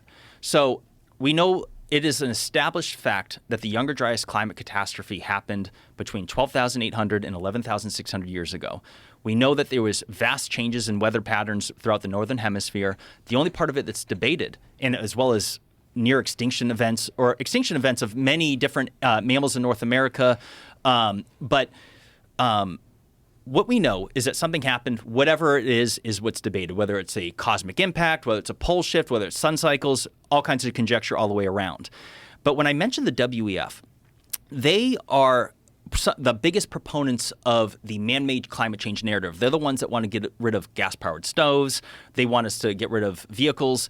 They are pushing their initiatives around the world, and they believe that we're destroying the planet. I'm not saying they're entirely wrong, but I don't agree with their ways of going about it, but that's a side point.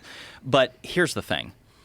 When you look at the legend of Noah's flood and Noah's Ark and the flood, so I'm not suggesting that there was a flood that covered every mountain on Earth, and nor am I suggesting that there was a boat that housed every species of animal on Earth. However, if Noah's Ark existed, many believe that it was crashed onto Mount Ararat, which is also in Turkey. And something fascinating is that in the Bible, in Genesis 8:20, some of the first verses after Noah emerged from the flood, is that he was said to have constructed an altar to the Lord where he sacrificed some of every clean animal and some of every clean bird. Gobekli Tepe is in Turkey, and every single one of those pillars annotates animals. And some have suggested that it could be Noah's altar. Now, that could be one reason why they wouldn't want to excavate it, is because Turkey is an Islamic country, and if there was some Christian religious belief that was corroborated, they might not want that to happen. Another possibility is that the site itself might corroborate the Younger Dryas climate catastrophe. And when we're in a time frame where they don't like talking, academics, they don't like talking about cataclysms. They want to pretend they didn't happen. They want everything to be man-made climate change. They don't ever talk about the Sahara being green 5,000 years ago, like when you're talking about Egypt being a rainforest. They find whale bones in the Sahara. Oh, no, Joe, those are 30 million years old, so stop talking about it. Crazy? Whale bones. It's amazing when you think about it. Yeah. And so as far as the climate change narrative, there could be a possibility that they don't want the evidence of a prehistoric civilization that was more advanced than what we ever thought to believe, that might corroborate some Christian narratives. And if nothing else, they don't want it to be brought into the discussion of modern day climate change. Because notice on the topic of climate change, they never mention natural stuff. They don't discuss the Milankovitch cycles, which consists of 3 variables, one of which is the Earth's precession, the other is the Earth's tilt, and the other is the distance from the Earth from the sun. All 3 of those variables are constantly changing every single day, although immeasurable day by day. They happen over tens of thousands of years. But each individual of those variables impact climate on Earth. For example, when it talk about the Green Sahara, they believe the most likely reason has to do with the Earth's precessional cycle. I'm like, well, wait a second. Where's this in the conversation of modern day climate change? If we're talking about us destroying the planet, I would just like an answer as far as where these 3 variables are in the conversation. Did you see the Washington Post's very inconvenient data that they published about the temperature of Earth? No, please tell me. See if you find the Washington Post climate study. They found that we're in a massive cooling period. If you go back, X amount of 100,000 years, and you look at like what's happening to, it goes in cycles, but that's what it looks like now. Right. Captures Earth's climate over the last 485 million years. Look at the dip we're in, and look how it's never static. It's down and up and down and up and down and up all throughout the history of the Earth, which is measurable. And it's not to say that we don't have an impact on it. We definitely do. That's a pretty sharp increase there, but here's the thing. Even if we didn't, but there's sharp increases in the past. There's a couple other ones. Look at those back. Look at 390 million years ago. Look at that giant peak. That's fucking crazy. That's straight up and down. Yep. It's always happened. It's not like it's static and then industrial engineering comes along and then you see this big increase. Oh boy, what are we doing to the Earth? No, it's like even if we didn't do anything, we have no control over the temperature of the Earth. And what's really terrifying, Randall Carlson talks about this all the time, is global cooling. Mm-hmm. That's what's really terrifying. When global warming happens, oh no, you got to move out of Malibu. You going to be okay? Hey, Jamie. You got to move to the places where it used to be cold and now it's warm because humans have always been nomadic. That's the whole reason why we're not in Africa anymore. Will fucking kill us all. Right. So global cooling will kill everything. And we came, Randall talks about this, that we came very close at one point in human history. We came very close to losing the oxygen that's required to literally keep life. Yeah. Jamie, will you bring up my Ice Age or Ice folder? So I have an update from you from the last time I was on your podcast. Go over to the graph. It should be one of the first slides in it. That one. Go hang out right there for a second. So when I was on your show last time, Joe, I said something very specific where I said, I think this is with my exact words. I think the data might indicate that cold is more often than it's hot. And do you know what happened after that? I was going to send this to you, but I held off because you've seen enough hit pieces. So there was a hit piece done on me by Media Matters, which was funded by George Soros, and their networking of Vox and they did this hit piece on me to say that Jimmy Corsetti was on Joe Rogan spreading climate change denial and inaccurate information. The only thing, if you could bring that back up, Jamie, please. The only thing that I said wrong is that I said the data might indicate that the Earth is cold more often than hot. Excuse me, no. The data absolutely, definitively shows that Earth is cold more often than it's hot. And what you're looking at here is straight out of the Utah Geological Survey. It's prestigious. It's found at the top of Google. And what you're looking at here is data from the last 450,000 years, corroborated from data taken from ice core samples from Antarctica as well as Greenland. And what it shows is that not only are we in the middle of a 3 million year old ice age, there's something called glacials and interglacials. Glacials are where it's cold and the glaciers grow. Interglacials are where things warm and the glaciers recede. What you're seeing here is 4, arguably 5 interglacial periods over just the last 450,000 years. So never mind hundreds of millions of years ago. What it shows is that the periods of cooling last 7 to 9 times longer than interglacials, which are periods of warming. And here's what the fun part. Interglacials last anywhere from 10 to 30,000 years, and our warming started 11,600 years ago, which means that we're already in the window for potential catastrophe for things to start cooling again. So when I was on your show last time and I was mentioning Elon Musk talking about ice ages being a deep, deep rabbit hole, do you remember that? He was talking about it? Well, I know what he's talking about.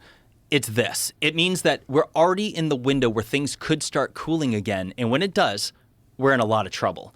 I think, and I can't speak on his behalf, I got to tell you, next time, could you just text him and ask him if he thinks that it's related to pole shifts? I need to tighten up my study on this because because let me tell you something. Let me share something right now that you've never heard on this show before. You hear everyone talking about cosmic impact hypothesis. You hear people talking about sun cycles. Not a lot of people have been on here talking about pole shifts. Let me give a quick shout out to Ben Davidson of Suspicious Observers. I recommend maybe you link up with him. Nobody has researched the topic of pole shifts and sun cycles as much as him. And he brought something to my attention I had never heard before. Jamie, the very first slide that you showed was of the Gothenburg excursion. So there was a partial pole flip right in the middle. See how it dates between 13,007 and 12,003? So the Younger Dryas started 12,800 years ago. And it's right in the middle of that ballpark range. We already know it is established science that when geomagnetic pole excursions happen, it changes weather patterns on Earth as well as the ocean current. Jamie, if you want to Google, there's a space.com article titled that in 2025, some scientists are suggesting that the Earth's ocean currents may stop. Have you heard this? No. Okay. And nowhere in the articles do they mention anything about pole excursions. So people need to understand that we're already in the middle of a pole excursion, which is a partial pole flip, which means that things are shifting inside the Earth. It's also known that that can cause changes in ocean current. Now, most mainstream articles, let me just be fair and tell you what they'll say. They'll say that, oh, no, it's related to man-made climate change. We're changing the currents of the ocean. I don't believe that. But, yeah, hit don't allow. Don't let them take your data. Look at this. Nowhere in this article do they explain why. But here's the thing. People need to understand that the number one thing that affects weather on Earth is, of course, the sun. The second thing is ocean currents. It's the reason why England is relatively temperate. Go back to that, Jamie. It's the reason why England is relatively temperate is because the Gulf Stream flows up there and it keeps it relatively warm in comparison. The way it says it here, key Atlantic current could collapse soon, impacting the entire world for centuries to come, leading climate scientists warn. So just by saying climate scientists, you're already implying at least this is the result of climate change. Right, that's what which further fuels this agenda that man-made climate change is the cause of all of our woes. Right, which is a narrative that you're consistently hearing. And again, to be real clear to someone who's going to say something about this is not to dismiss pollution. This is not to dismiss our impact on the atmosphere of the Earth and what we're doing with coal plants and all the bullshit that we're doing. For sure, we're doing bad things. Right. Also, if we weren't, we have no control over this thing. Right. This thing is constantly moving, and both of those things need to be looked at the same time. The problem is this whole narrative of climate science has been adopted by these same fucking people that want Twitter pronouns.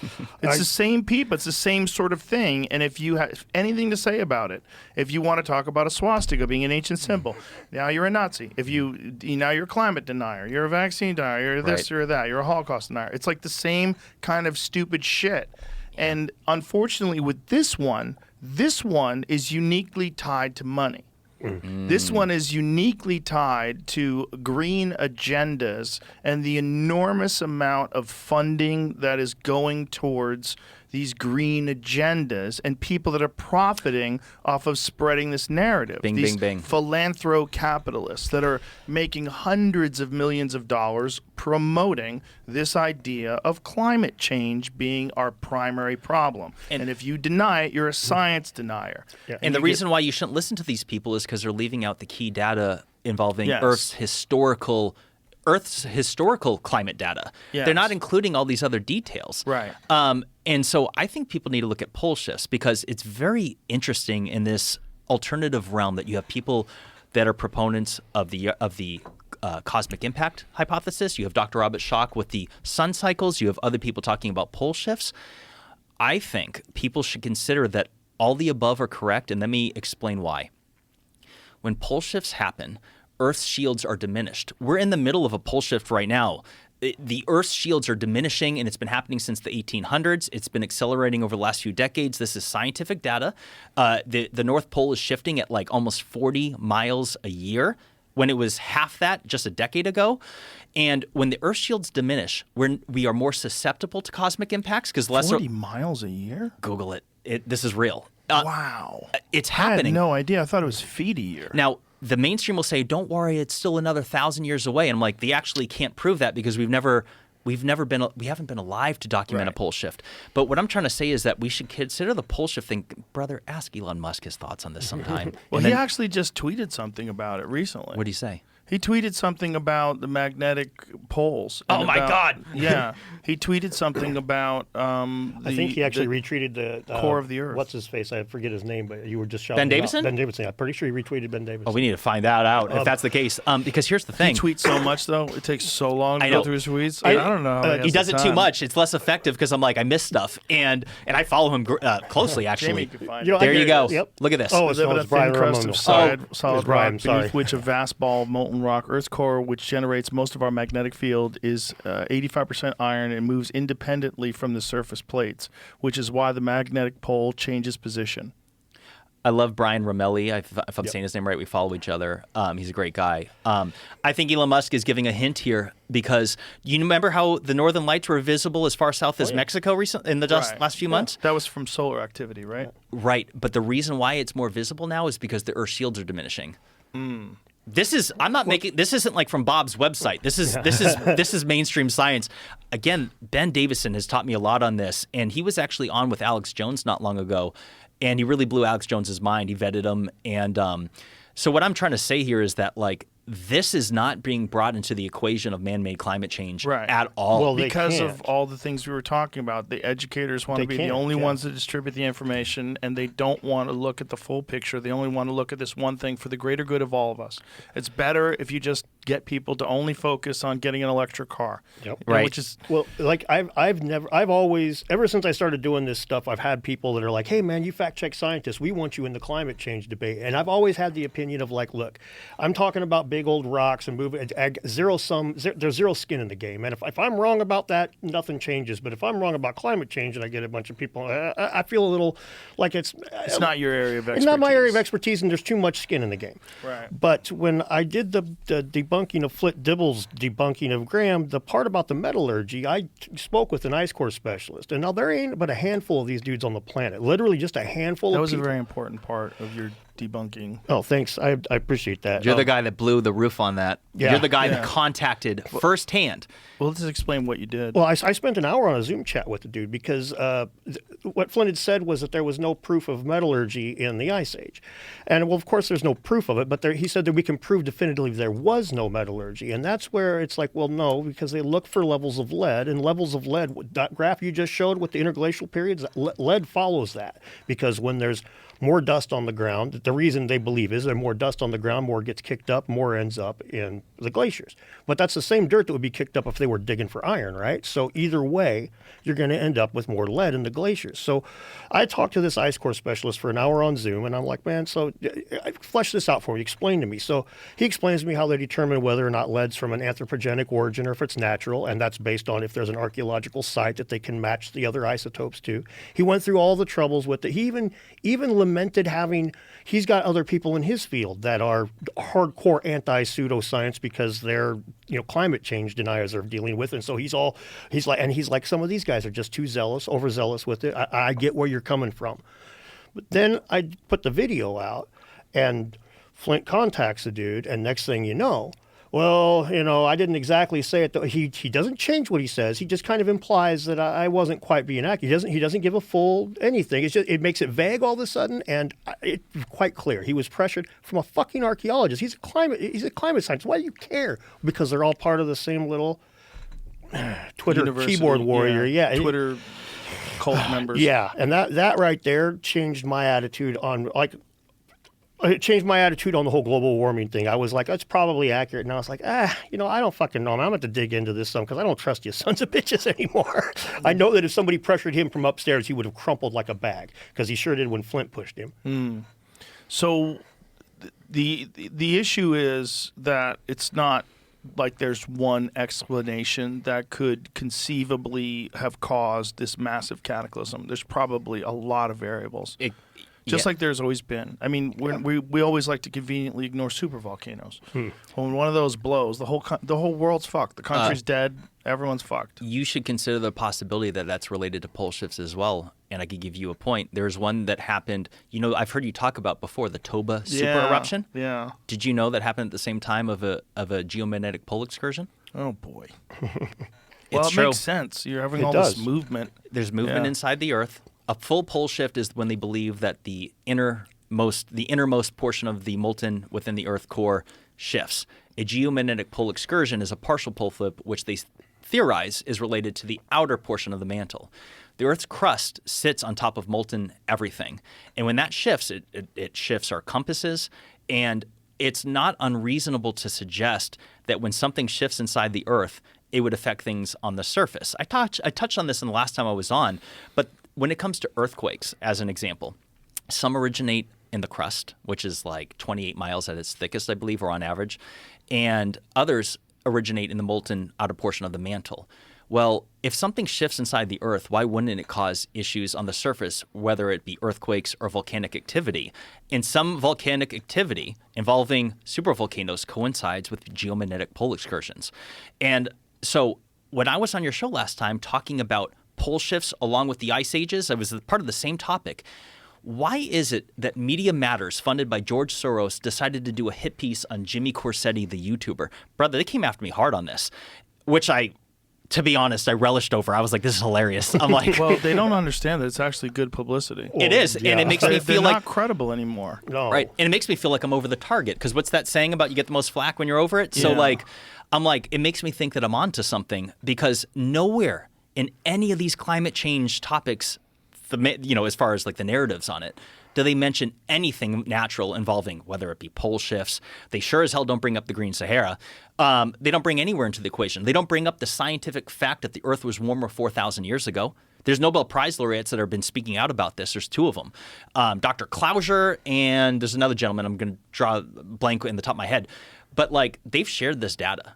This is scientific fact, and they're getting shunned and ridiculed for it. Yeah, the problem is there's a consensus that's been politically accepted, and it's been talked about so much. It's a political talking point, and if they lose that political talking point, they lose a large percentage of their platform. Oh yeah, right. There's so many parts of the leftist platform that they need to have these narratives, and one of them is climate change, and that Donald Trump is a climate change denier. The right-wing people are climate change deniers. Ergo science deniers, ergo racists. It's very, very, very, very stupid, and it's bad for all of us, because I think we all need to have an understanding of how delicate our environment is and how delicate life on Earth is, and that it is this constantly changing thing that has never been static.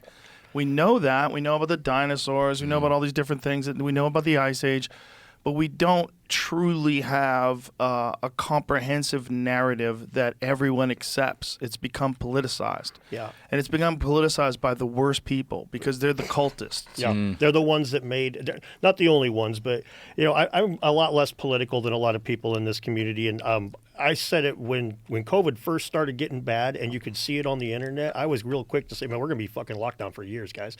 And everybody's laughing at me, but it's like, it's a political football. Neither side is going to drop a square. We don't live in a society of political compromise anymore. We live in a society of give them an inch, they take a mile. Neither side is going to concede one fucking inch on this, and we're going to be dealing with the same argument 3 years from now. And lo and behold, we were dealing. And that's what's crazy about this is that data has become politicized. Science and data and knowledge has become politicized. Over 80,000 papers were retracted last year. 80,000 scientific papers. Whoa. Like 60% of them were medical. The top 10 most still cited papers that have been retracted are all medical. The medical community is fucked right now from COVID. It turned in on itself and just started. And if you look at their papers and stuff, it's insane. They are all at each other's throats in all kinds of different ways, still citing retracted papers and all kinds of goofy little shit because it became a political football. We could see it on TikTok. You watch a nurse come out there and she's going to do her little TikTok and you could just look, is that a donkey next to her name or an elephant? If it's an elephant, she's going to tell you there's nobody in this hospital. It's fucking empty. If it's a donkey, she's going to tell you about the body outside, a machine outside making corpse starch out of the fucking dead people that they can't bury them as fast as they're dying. It was so openly, easily for the average Joe could look right through it, could just see if this is just an argument between the two parties, isn't it? And they're just transferred this to the medical problem. Well, you remember in the beginning days of the pandemic when they were really fear-mongering, when they gave a preposterous number of people that were going to die from COVID? Yes. And what was the percentage at the high point? Was it like 3.5% or something like that? Or was it 30%? It was something nutty. There's a compilation video, Jamie, see if you can find it, where they're dunking on Donald Trump because Donald Trump said, I've heard it's less than 1%. He was right. He was totally correct. Quite a bit less than 1%. He was right about the UV stuff, too. But I think they were trying to say that it was 34%. I think that's what they were saying. It's 3.4 or 34. I can't remember which. But they were repeating it ad nauseum on television that this was going to be the death rate of people that got COVID. It's one of the things that justified the lockdowns. If it really was less than 1%, people go, so it's like, what's the flu? And then you get into the flu. You go, well, what's the percentage difference? It's like 50% difference. Okay, what are we doing? Yeah. Is this a bad flu? Is that what this is? This is like a bad flu.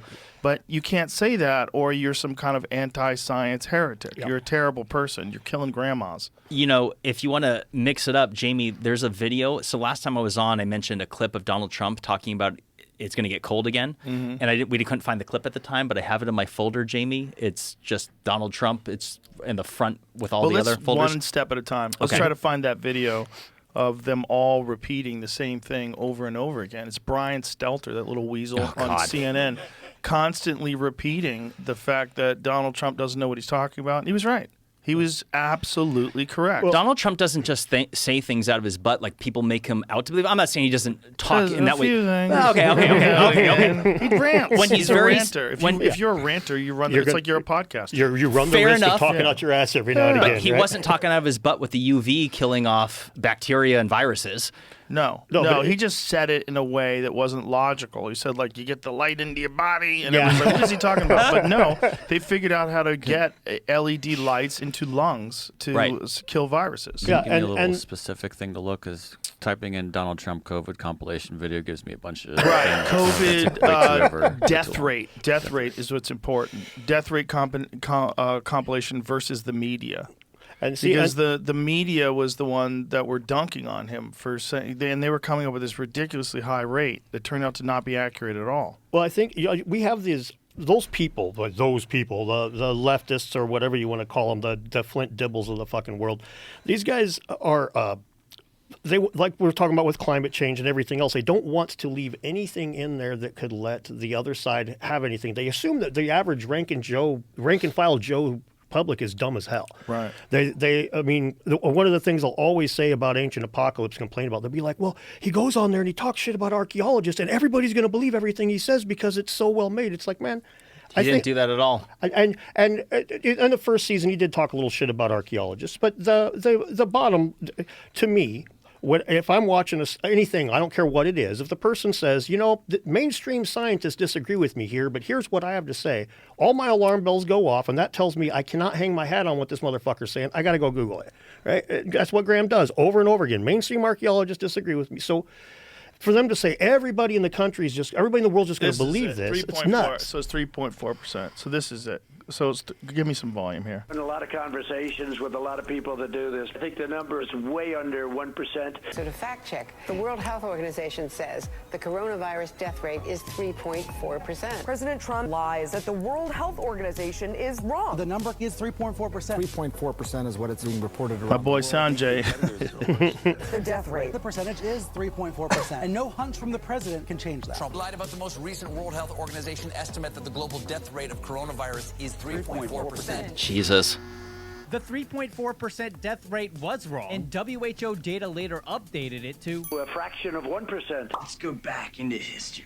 Trump has a hunch that the death rate is lower than 1%. Way under 1%. Way under 1%. Will someone put a mozzarella stick in his stupid hole? Trump lied to viewers about the mortality rate. Way under 1%. False information. He's spreading disinformation. Misinformation and dangerous disinformation. If you're president of the United States, you have the world's greatest scientists at your disposal. You listen to them. Leading scientists, including Dr. Fauci, wrote in the New England Journal of Medicine that the death rate could be considerably less than 1%.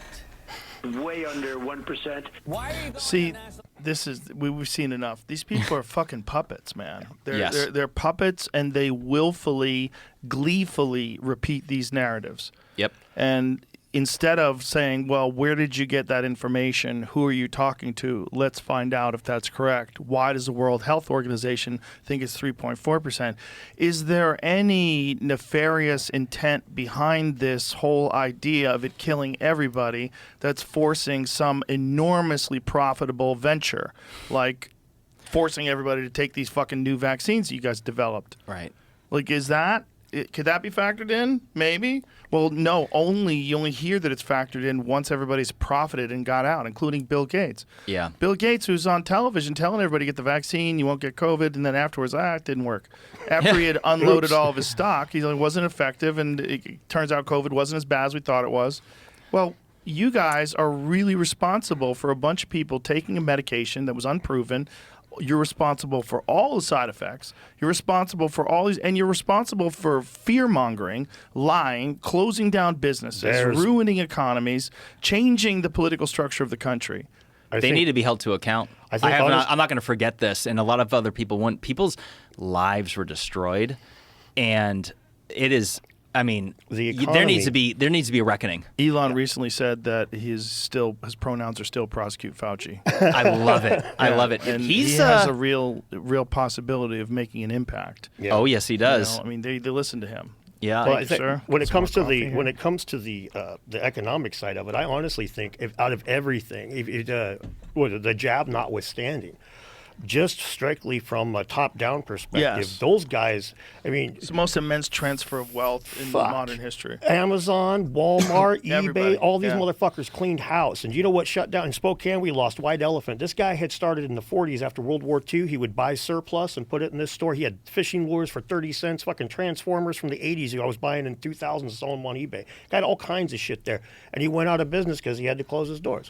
Everything. You Restaurants in California and even go LA. to fucking Walmart at 2 in the morning like we did. Like everything's closed now at a certain time compared to where it was. Everything's changed. Well, that's important because the coronavirus doesn't stay up. It doesn't stay up. That's it goes right. to sleep. And it doesn't exist when you walk to your table and sit down. All the homeless people need a place to hang out, and so Walmart parking lot at 2 a.m. That's when they show up. I meant actually the opposite. The coronavirus comes out at night, but it doesn't even. It's like the whole thing was so dumb because then they allowed Black Lives Matter protests. Like, what about 6 foot distancing? Everybody's breathing. They're screaming, and they're all yelling down the street. And you guys think that's not going to spread it? Right. And the brain dead stuff behind the symbolism. I talked about this a long time ago on my channel.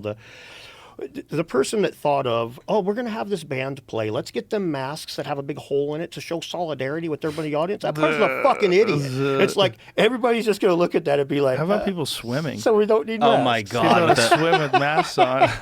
It hurts me to see those clips. COVID was one of the biggest IQ tests in modern times, I feel like. It was really a compliance test. Yeah. That's what it was. It was a lot of compliance And testing. check to see how many cowards there are out there that even though they know something to be true, are terrified of the blowback, so they don't speak about it. And when you do speak about it, you do get attacked.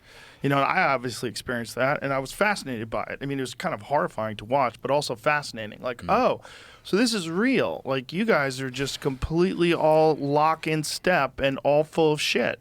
And you don't even care that I got better quick. Brought to you by Pfizer. Yeah. And you can watch how the world, you can see this from a world perspective too. Different communities all around the world reacted differently. I remember lots of people, why can't we do like Korea and Japan? And almost everybody's wearing a mask over there and they do all this reporting and all this stuff. It's like, you ever been there, man? You ever talked to any Koreans or Japanese people? Their fucking culture is lockstep compared to ours.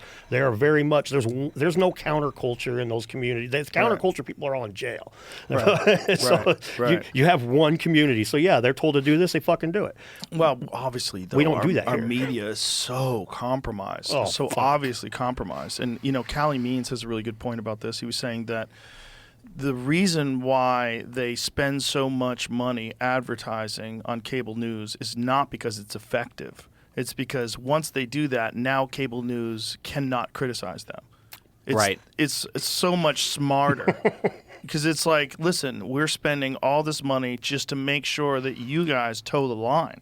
That's what they're doing. And so the news is not the news. It's only the news if an advertiser agrees that it's the news. Yeah. And that's not good. No, it's that's really not bad. good for Really, anybody. really bad. Left wing, right wing. If you think that somehow or another money gives a fuck about your political persuasion, it's so stupid that it got attached to a political ideology and from the most compliant of people. Those are the ones who are the most willing to go along with the narrative, because the consequences on the left of coloring outside the lines, they attack you so hard, they crush you so hard, like this Martyr Maid situation or anything where you're stepping outside the line to talk about it. Like what you experienced just discussing something that turns out to be absolutely correct. They fund a big hit piece about you, which essentially acts as an advertisement for you. Right. It just builds your channel. It's the Streisand effect. Right, then people will go to your channel and go, this guy's great. This fucking show's awesome. Like, this is interesting information and just undeniable facts. The undeniable facts, like that no one can discuss. No one can debate in any way, shape, or form the actual size of these stones, where they came from. This is not under debate. So just the undeniable stuff is unbelievably fascinating.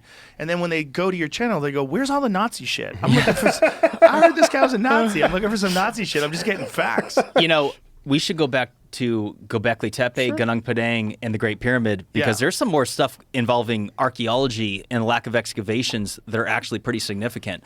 So going back to Gobekli Tepe, one of the photos that Jamie that you showed earlier was before excavations began, and do you notice that there was no trees there? Right. So one of the controversies is that there's some 800 trees that were planted on the site a full decade after excavations began, and the trees are buried on or were planted on top of ancient ruins, which stand to not only destroy the ruins but also highlights that they can't excavate what's underneath them while the trees are there. And so here's the before and after. So what's the conventional explanation for why they planted all these trees over a site that they know is filled with ruins underneath it? So when this was a property owned by farmers, and the Turkish government wanted to purchase the land for them, and the owners felt that they were being lowballed. So what they did was they planted olive trees on top of the site in order to increase the value of the land, which for me, when I first heard this, I'm like, I don't understand. This doesn't make sense to me. Gobekli Tepe is already priceless. It's the world's oldest and most mysterious ancient site on Earth.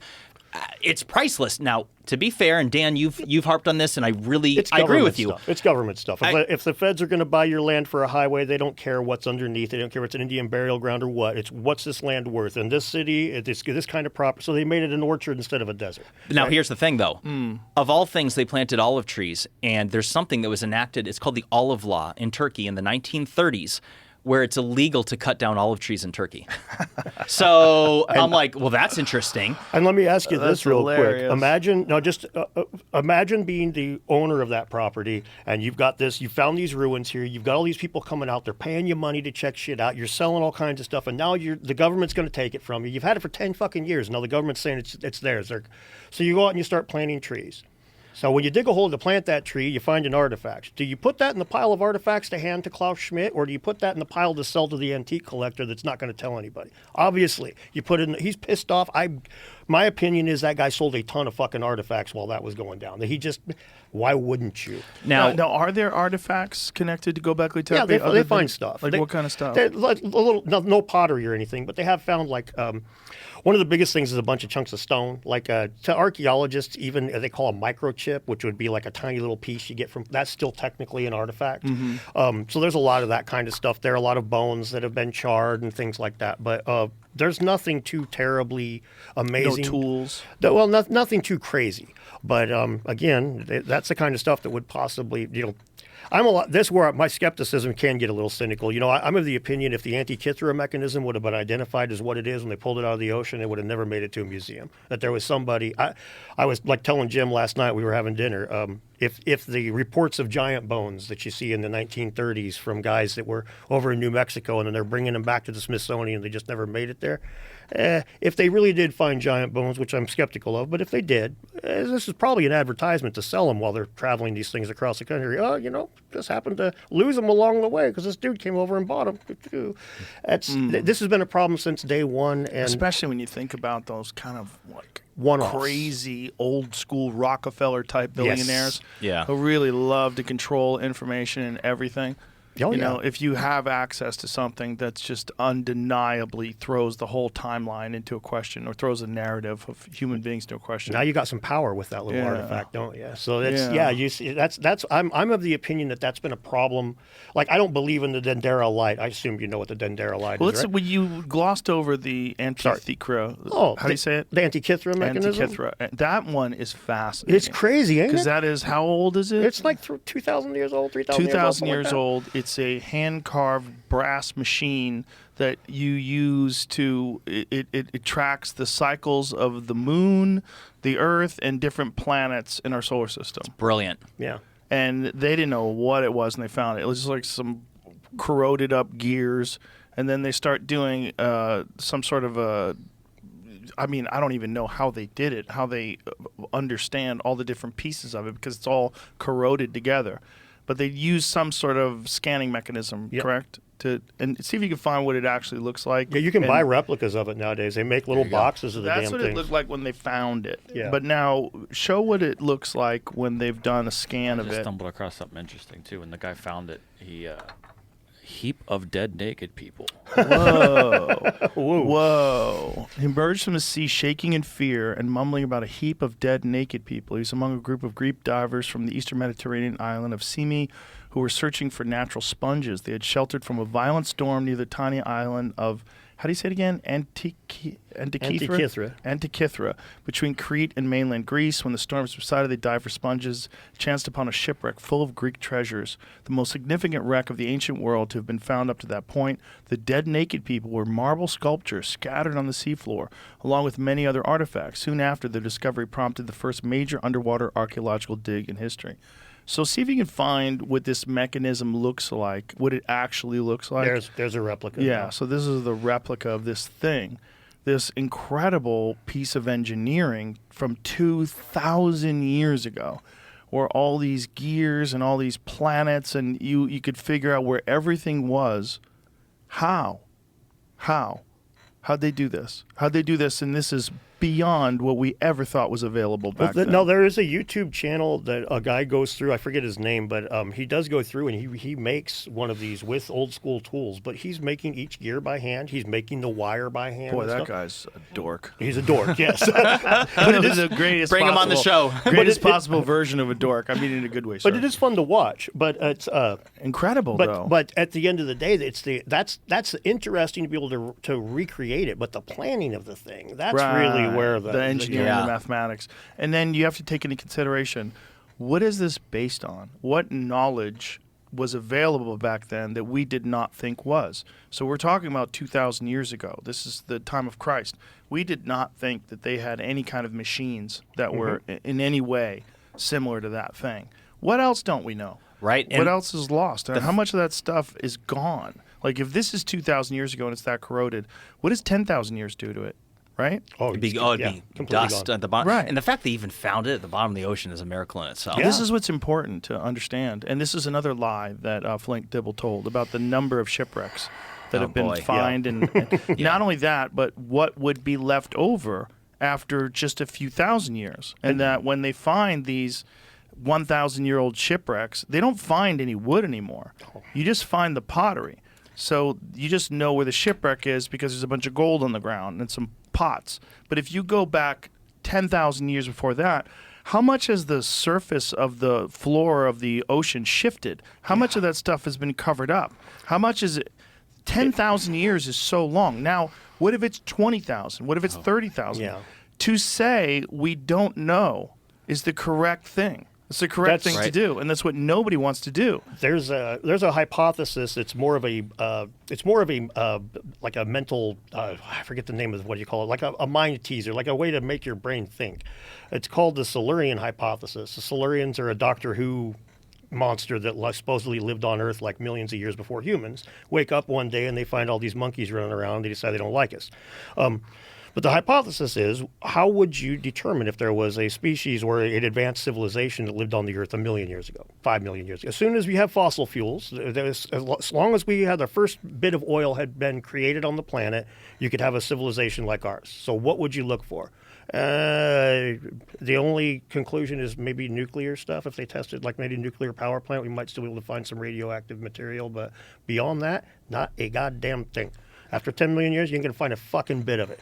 And that's what their conclusion is. And this is a scientific thing. This is something, a thought tool. That's what it's called. It's something that they use in science, in archaeology and history and stuff, presumably, to look at that problem. But these guys like Flint obviously didn't do that. Like I said, he thinks people are stupid. He said right here sitting in this room that, oh, well, it doesn't matter how long something's underwater. You might think that it matters how long something's underwater, but it really does. It's like, are you fucking kidding me?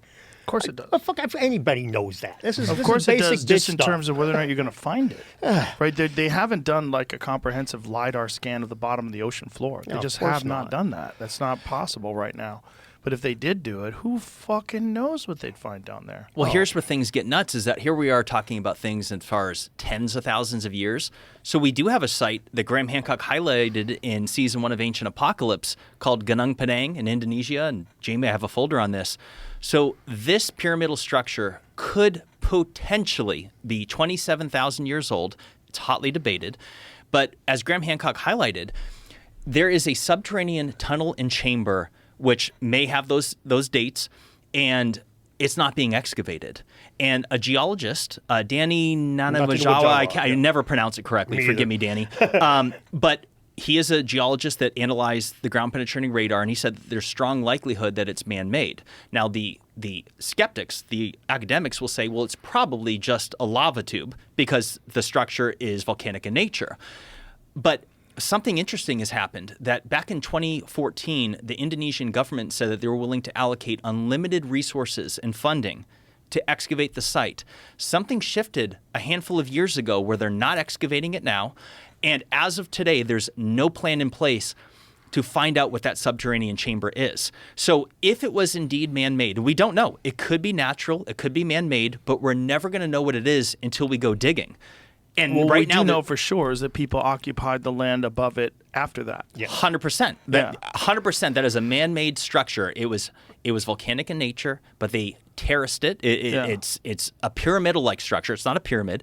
And we do have examples over and over again of truly ancient things, unexplainable things, where people built more crude versions above it. All over the world. The lava tubes, there's all kinds of places in South America where they have a big pyramid built on top of a spring. The lava tube could have been a cave that was sacred that they just kept embellishing and kept embellishing and kept embellishing. Saying it's just a lava tube, not a man-made tunnel down there is a non sequitur. Anybody who knows anything about ancient history could understand how a sacred site could have a pyramid built on top of it. Let's take a bathroom break. Yes. We'll come back. Awesome. Okay, so where were we? We're about Gunung the lack Padang. of excavations at Gunung Padang, Yeah. and this should segue into something that's very, very interesting, which is the Great Pyramid of Giza. I've already said that Gobekli Tepe is arguably not just the oldest, but the most mysterious ancient site on Earth because it's not supposed to exist. However, the Great Pyramid of Giza, I would say, probably trumps it from the standpoint that it's just so mysterious, its sophistication, as well as the fact that we have no idea how it was constructed. And it's arguably the most debated structure in all of human history for two standpoints. One of which is that so many people debate on whether it was built to be a tomb for the pharaohs or whether it was some sort of lost technology and had some other purpose, whether it's energy or whatever Like it may have Christopher been. Dunn stuff. Which is a fascinating topic, and I'll have a story involving me visiting it there with a certain person that really is, it's a story in itself. But let me say this. So there, back in 8 years ago, back in 2016, through Muon technology, they discovered that there's a hidden chamber in the Great Pyramid, which is massive. Jamie, I have a folder on this, the Great Pyramid Hidden Void. And it was established in 2017 through a scientific study. So we're talking discovered 8 years ago, corroborated 8 years ago, corroborated 7 years ago in a study. No Egyptologist debates it at all. Is that a rough interpretation of the shape? Yes, they don't know the exact shape of it. They have an approximate size and an approximate shape. So now, many theorize that it is a second so-called Grand Gallery. It was originally thought to be 30 meters long. Now they have it at over 40 meters long, so almost 150 feet. And it is above the so-called Grand Gallery. And so when they first discovered it, Zahi Hawass came out of the woodwork and denounced it and said, this is nothing, and they said they're going to spend a few years debating with the international community on how to go about it. Brother, that was 7-8 years ago, almost rounding up to a decade. And as of today, there is no plan of any kind to go in and find out what's in there. So they would have to go through the walls to get to it? No, actually, brother, they could just drill a half-inch diameter hole and set a little tube camera through it, and they could figure out what's in there by the end of the week. Get an endoscope right there, just like when you go to the doctor. And here's what's so important about this. We're talking about the most debated and arguably the most important structure in all of human history. Was it a tomb? Was it a lost technology? We have no idea how they even built it. That's the only thing that's more debated than that is how did the Egyptians construct the pyramid? So many theories have already been debunked on it. We just don't know how they did it. 2,300,000 stones that were supposedly all put in place within 20 years. Right, Which is the reign of the Pharaoh Khufu. The 20 years part, I've referred to that as like the gateway drug to becoming a pyramidian. That 20 years thing's the stupidest fucking thing. If any guy who's ever stacked bricks for 5 minutes knows that is absurd. But they just run with that because, you can't. That's one of the weird things. Their written record is more robust to them than the actual science. Like the carbon dating for the pyramid and the written record are a couple hundred years off. All of the entire Fourth Dynasty, the carbon dating is a couple hundred years off. They just come up with some explanation for it and stick to that written record. Well, my favorite is when they look at the hieroglyphs that depict pharaohs from 30,000 years ago. They're like, oh, that's all bullshit. Yeah, but the one that a little further down, this is important shit here. But up there, nah. Well, why do you think that the 30,000 year mark is bullshit, but the 5,000 year mark is legit? That is really weird, guys. It is. Why are you conveniently ignoring all this other stuff while validating the more recent stuff? Because it contradicts the textbooks they already wrote. It contradicts the educators. That dynamic, really quick, that dynamic, you mentioned Christopher Dunn. When he saw one of my recent videos about 2 months ago, me and him are going to start, he's going to come on my channel, and each artifact that he's covered, we're going to discuss one at a time. He knows I don't believe in ancient high technology, and he told me, basically to summarize what he said, is that he is tired of having either yes men or cynics. He wants somebody that doesn't agree with him to sit down and have a conversation about these things, and that'll be honest, and we can actually get somewhere. And It was like the guy'd been waiting 40 years for me, and I had a fucking GED, and I worked as an electrician. I should not be the one sitting in the chair next to the man, but all the people qualified to do it want to treat him like he's an idiot. Right. And his theory is very fascinating. Oh, that it was some sort of a power plant generated hydrogen, and it's feasible. It's wild, and I got to tell you, you know, when you walk through the Great Pyramid, there's nothing about it that resembles anything like a tomb. It seems like it was some sort of industrial function that had a function of some kind. So here's the story, and I have his permission to share it. So I had the only thing more wild than the topic of the mysteries of lost ancient civilizations is the diverse nature of people that are into this topic. So I had the pleasure of connecting with George St. Pierre, the GOAT, the great legendary UFC fighter. And because of him is how I went with him to Baalbek. He had unique connections, and I was able to go with him, and we had connected. And then I went with him from there to Egypt. And we went inside the Great Pyramid. It was his first time in there. And we basically tipped the guard, I'll just say it. And we had the King's Chamber alone to ourselves for a few minutes. And we were with Yusuf Awiyan, who's the son of the late Akim Abdullah Awiyan, who was the mentor of John Anthony West. And he was in the Pyramid Code. And so George laid in the so-called sarcophagus. And Yusuf did the Om. I can't do it, but you do it with your throat. And he does it inside the box, and it makes the whole granite box vibrate. I've experienced. It's wild. It's the reverberation off the stone. So he did that to George. George laid in it, and he did it for about a minute. And so George comes out of the box. His eyes were wide open, and he said, "Yeah, there he is." He said, "I'm coming out of retirement. I'm going to win the title." And he just started pacing around the room. So fast forward 3-4 hours later, I'm in the hotel pool with him. What year was this? Just last year, September of 2023. And just to clarify, at that time he was considering doing a grappling match. That's not what he was talking about. He was talking about winning the UFC world title again. So fast forward a few hours later, I'm at the hotel, the Mina House, Marriott hotel pool with the pyramids overlooking us. And I'm like, hey, George, you said you were thinking about coming out of retirement. And he's like, I love his accent. No, Jimmy, I'm not coming out of retirement. And I said, well, what made you say that? And he's like, and he thought about it. He's like, it's just how I felt. So just to clarify, arguably the GOAT, although him and John Jones, they're comparable, just different, but the GOAT. And his first inclination out of coming out of the box with his eyes wide open was like, I'm coming out of retirement. I'm going to win the title. And I asked him, and he's like, no, I'm not going to do it. It's just how I felt in the moment. And I'm like, when people talk about it in the context of it being some sort of energy device, some people have speculated that with all these legends of humans living to hundreds and even thousands of years, some people have proposed that maybe it was a DNA restoration.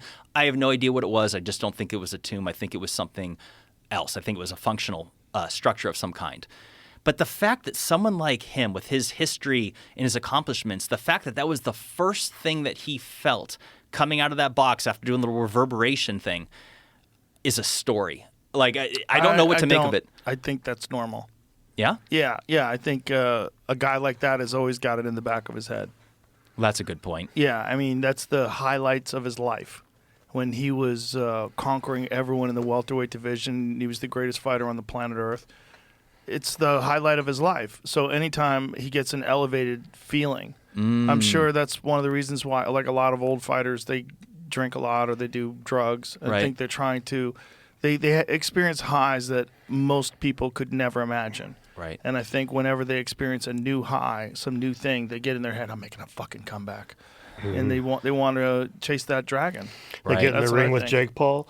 Well, Sorry. I think that probably had more to do with money. Yeah. But it's just this thing that just is in every one of those people. Yeah, that makes sense. Although the fact that he's laying inside the Great Pyramid, and you would almost think that'd be the furthest thing from his mind at the time. No, it's an elevated experience. Right? So it's an elevated experience. It makes him very excited. And when a guy like that is very excited, he thinks about the most exciting thing he's ever done. He's like, I'm going to fucking go do it again. We got to get you in that box. We got to get you in the Great Pyramid. I'd like to go in the box.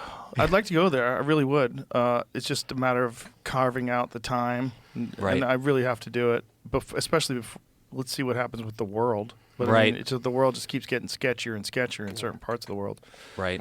You know? Sadly. Yeah, sadly. But But it would be nice to be able to visit. Going back to the point of this hidden chamber. Yeah. Like, what is so? Why would you not want to explore that? It seems makes like, no feasible sense. Like, let's just say that.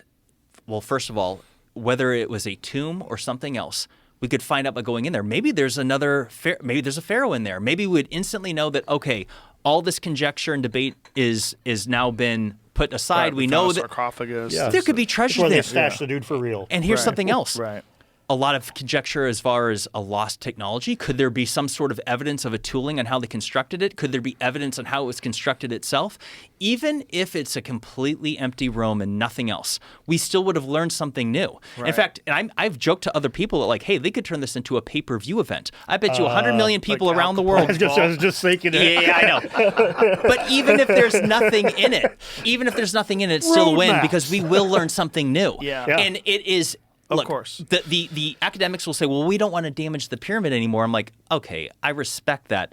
But the thing is already a wreck. They used tons of dynamite to blast their way in it. The casing stones are all blown They off. drill The thing- holes in it on the regular to check Right. things. It's not. I don't So between Gobekli Tepe not being fully excavated, Gunung Padang, as well as the Great Pyramid, arguably the three oldest and most mysterious ancient sites on Earth, for some reason are not being appropriately excavated. Isn't there a chamber underneath the Sphinx as well? There's tunnel. Arguably, there's something there, but they're not. It's Smaller? He's smaller, and Zahi Hawass stuck his nose down in the tiny little chamber that's down there. They say that there's supposed to be something more there, but like that's dicey as far as what they know for sure. They have never released any photos or video or of any kind underneath the Sphinx. Yep. So it's like, okay, just stick a camera in there with a flashlight and show us that there's nothing in there. Like, Or just show us what is in there.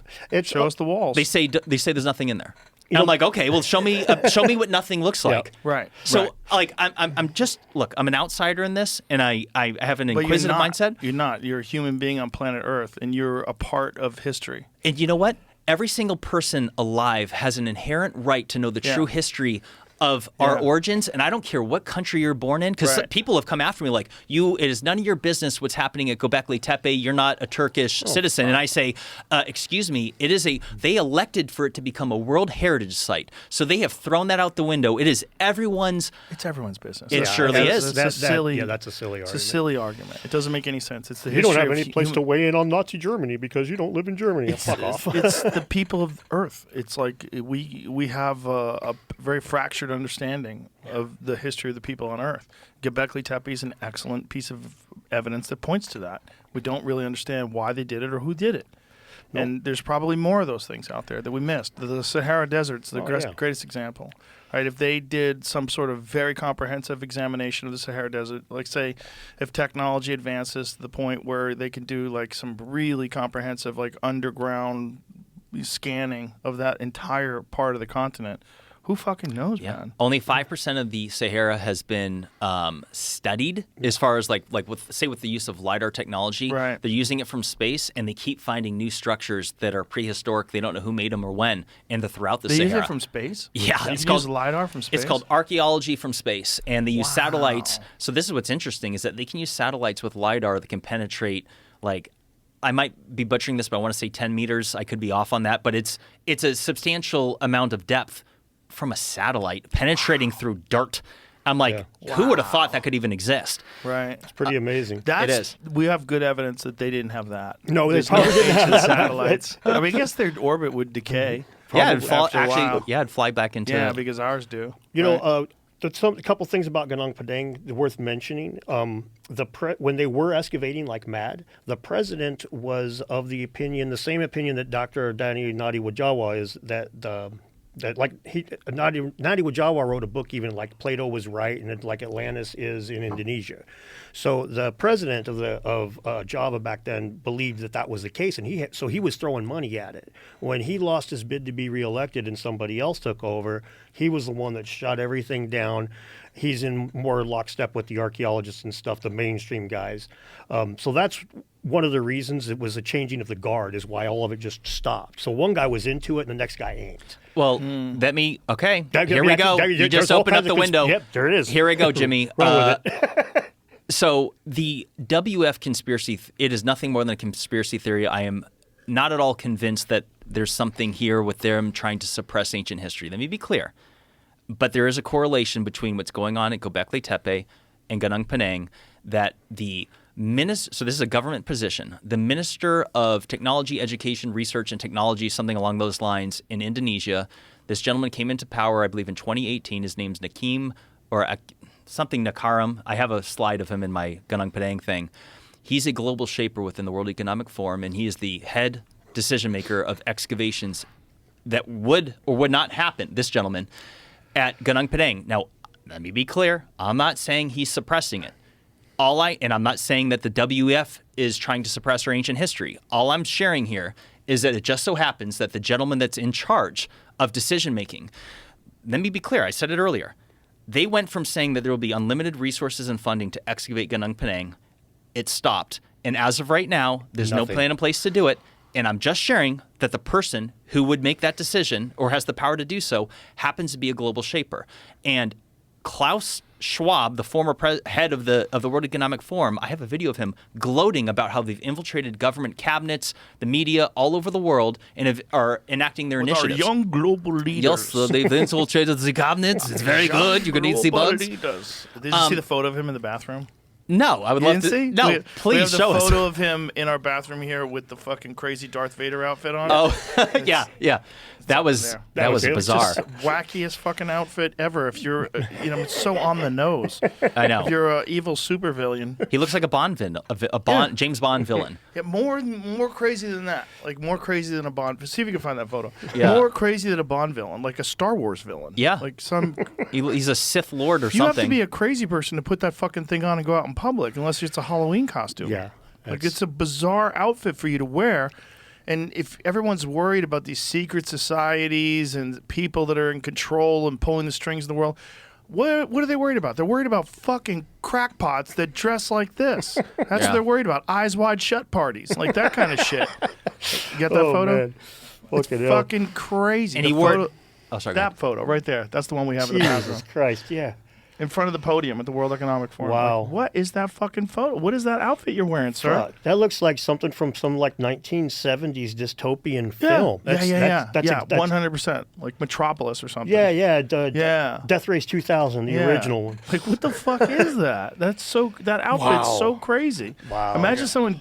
I think it was having to do with the event they were at, though. Oh, they all wore it. He got an honorary doctorate. This was at a university somewhere in Europe. Fucking crazy that's what you wear there anyway. Yeah. Like, what are you doing? You're dressing like a druid. Well, they even got a magic card of him. Look at that. It's so weird. So, again, look at that other outfit. Look at that fucking outfit. That's AI generated. Okay. So, when I look at Gobekli Tepe involving my little WF conspiracy idea, it is a bit bizarre that partnership with the Doges group was literally announced at the annual World Economic Forum meeting in Davos. And I also should share this, that I may have been banned from Turkey. So this is hilarious. So after my video came out, what's his name? Kurul. What's his name? Dr. Kurul.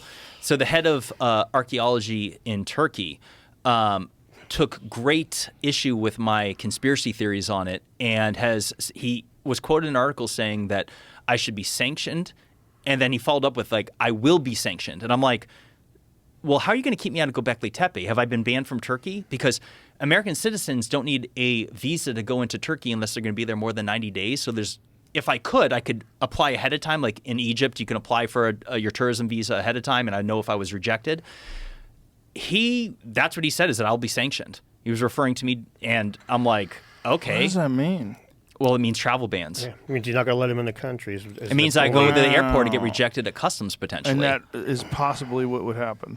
He said it will happen. I don't know that it's happened. Well, flights to Turkey are actually a little bit pricey, and I'm like, well, damn it. I'm like, if I'm going to land there and get turned around, that would suck. Well, you might be able to make a nice video about it. Yeah, that's true. Yeah. Oh, yeah. That would be actually. Yeah. You're right. That's a video.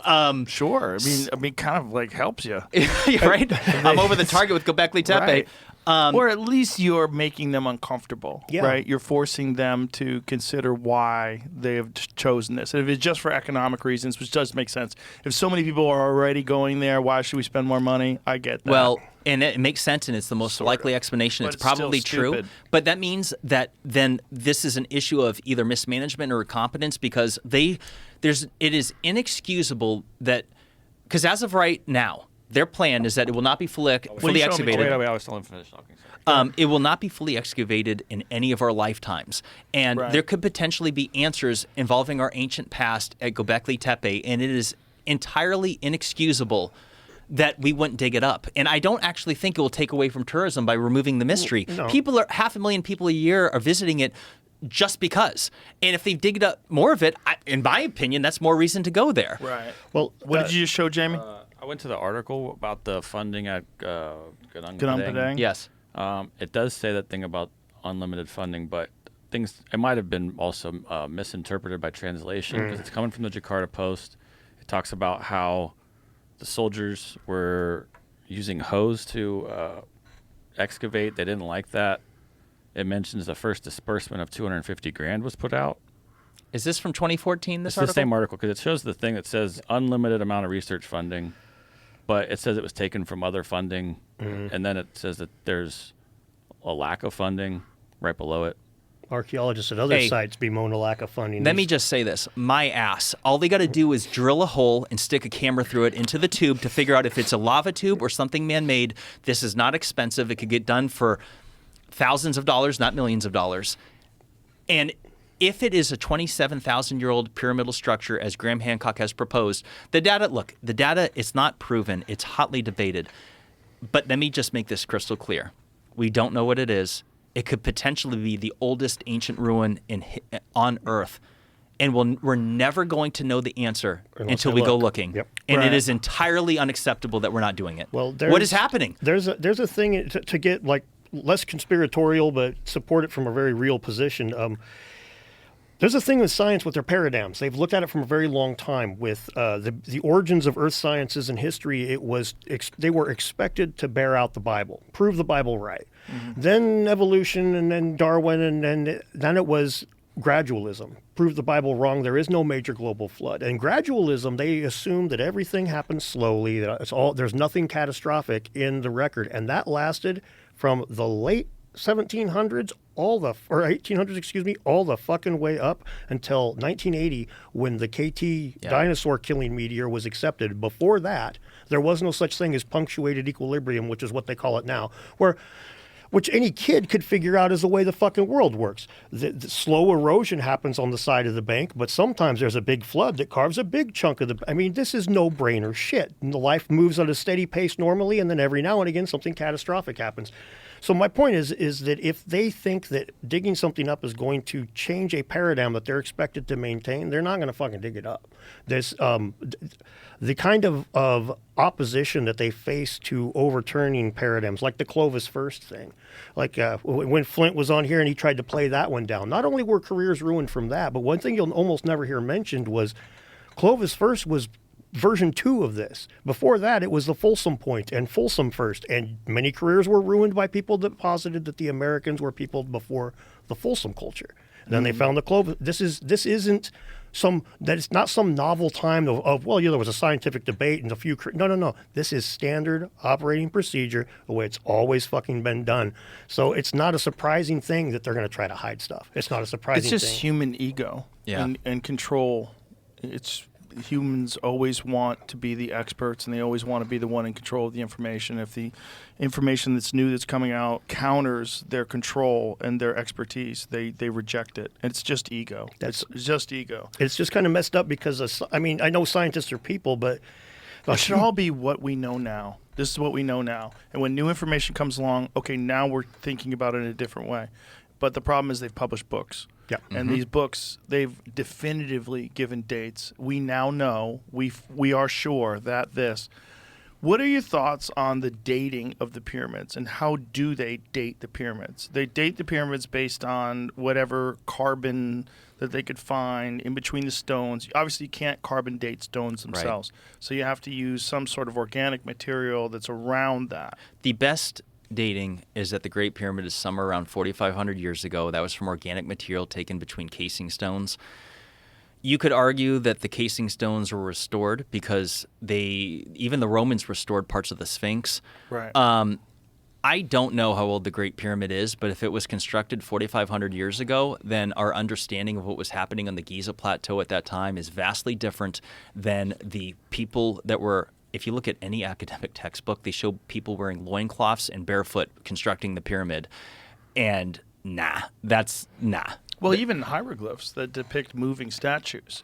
It's a bunch of guys with sandals pulling a sled. So that depiction, which should be in my Ramesseum folder, Jamie, that one statue was only 58 metric tons. Only? Well, compared to the other big boys. I know, it's all crazy. This is what they say. They say, well, they pulled it on a sledge, which is like a wooden sled. And I'm like, the Ramesseum statue is 15 times heavier than that other one. Yeah, this is what they always show. They always show these naked dudes. Look at them, bare ass. Heave ho. So just to be clear, naked? I know, because they want to show them that they're dumb and primitive, and that playing with the dude with the whip, he's got some clothes on. Look at that. Right. That guy's got clothes on. But that's kind of been debunked, right? Because one of the things that they found is that when they studied the remains that were in the enclosures where the people that worked on the pyramid lived, they're not slaves. They were fed well. Yeah, they were fed well, and it seems like they were highly skilled. They had to have been. I mean, I've tried to suss. To me, what's the most impressive thing about it is the accuracy of the pyramid to itself. It's like a perfect square with like 2 inches of deviation at 756 feet per side. That's like tiny fraction of a percentage off. You're like machine age standards on a fucking gigantic fucking scale. Right. The only thing I could come up with was, and I have to test it, but like if you had a concave mirror, it creates a little circle of light like a magnifying glass does that will start a fire. At a certain distance, it's going to be the same size no matter what. So you could calibrate that, and if you have to have everything exactingly set up, but if you shot at a target and filled up a perfect circle, you could know it was exact range. That kind of thing would work because you can't measure this with ropes. You can't measure ropes sag and they're affected by humidity and stuff. And again, it's 2 inches at 756 feet. This is taking into account the casings that were removed? Oh, no, it's not. This is just the base perimeter of the pyramid. Right. There's an outline around the pyramid where it was kind of scratched into the ground for where they think that they used water and stuff to do leveling.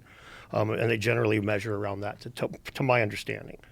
And any deviation, even in millimeters, with each rock, as you get up to 2,300,000 stones to build the peak of the pyramid, any deviation on either side would fuck the whole thing up. Oh, man. It is virtually perfect. Not quite perfect, but it is virtually perfect. Well, it's made by humans, allegedly, or Anunnaki. Anunnaki. The Anunnaki one is the most fun because I love those stories. I love Sitchin stuff. It's just because it's the funnest possibility is that human beings were genetically engineered by a superior race that came here to mine gold.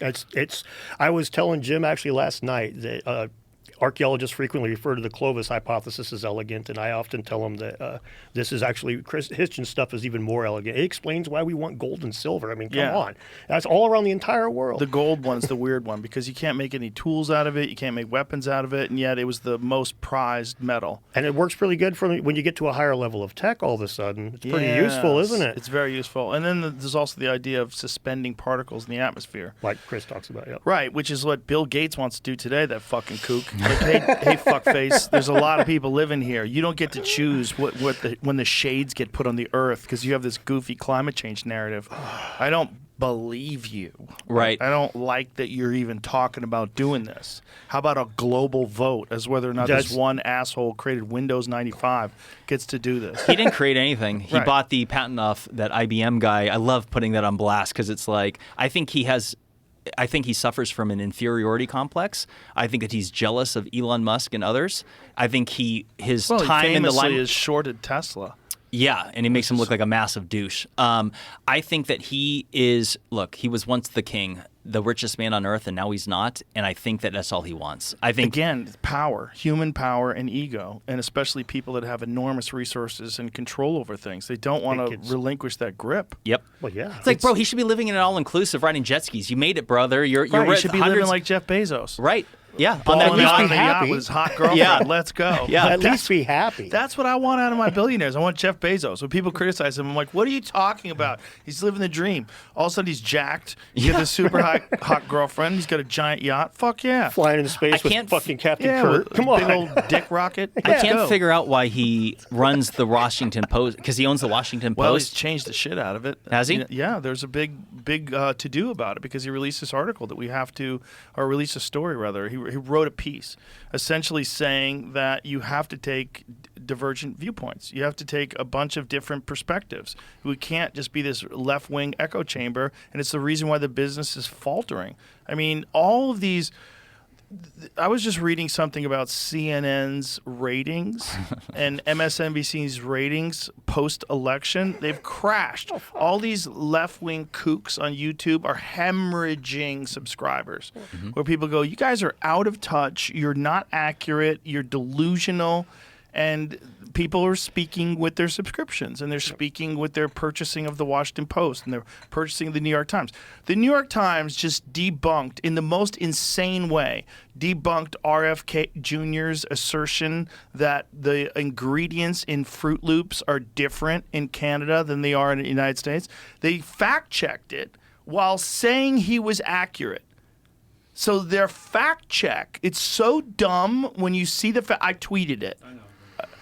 The fact check is so dumb because the fact check says it's not correct. They have the same ingredients except for these harmful chemicals. What the fuck? Look at this. Mr. Kennedy has singled out Fruit Loops as an example of a product with too many artificial ingredients, questioning why the Canadian version has fewer than the U.S. version. But he was wrong. The ingredient list is roughly the same, although Canada's has natural colorings made from blueberries and carrots, while the U.S. product contains red dye 40, yellow 5, and blue 1, as well as butylated hydroxytoluene, or BHT, a lab-made chemical that is used for freshness, according to the ingredient label. That is the fucking dangerous chemicals that are banned in Canada that we're trying to get rid of in America, and that of RFK. So they're literally saying he was wrong, but he was right. Yeah, that made my brain hurt just reading that. That's it was just the like, New fuck. York fucking Times. Well, but PewDiePie hadn't dressed like a Nazi for a while, so I didn't have anything to talk about, right? I don't know what that's about. Oh, but, sorry. But this is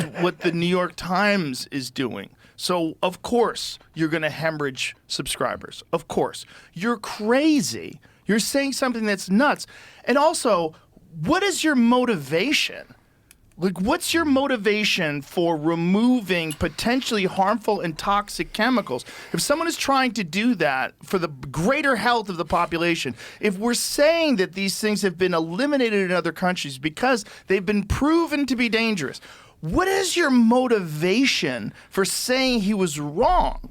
Money. Well, I mean, what else could it be? Clearly. Monsanto, ideology, left-wing rejection of RFK Jr. because now he's connected to Trump, which is connected to Nazis. It's like you go down this fucking weird rabbit hole with these people, and you're like, what are you trying to do? Are you trying to remove all leftover credibility? Are you trying to eliminate because you lost so much credibility? Are you trying to kill it all? Are you secretly working for the Chinese? Like, what are you doing? They're all in. What are you doing? It's probably backed by Monsanto or something, because if you look at like That these is cereals, a crazy statement. It's to think that the media was once called the fourth estate in this country is mind-boggling, honestly. To think that we used to consider them the fourth estate of government, that it was like this our father's generation, that's what they considered. Ted Koppel, man, they're fucking... Well, what I'm hoping is that what Jeff Bezos has said about the Washington Post, and I know what CNN is considering doing, and they've made some sort of a trend towards a more objective form of journalism, but they're still compromised by the sponsors. They're still compromised by the advertisers. They're so compromised that I don't know if they can ever get to where they really need to be to compete with actual objective, real journalists that are independent. Because I don't think they can. So it's kind of crazy. It's like they're digging their own grave every day. And then they're lashing out at all the other people that aren't digging their own grave. It's like, you guys are insane. So crazy. They're doing it to themselves, and now it's like, what is it, citizen journalist? How did Elon Musk put it? It's like, you are now the journalist, or how? I'm misquoting him, but X is mainstream media now. That is the mainstream media. That's where most people are getting their news now. The views speak for itself.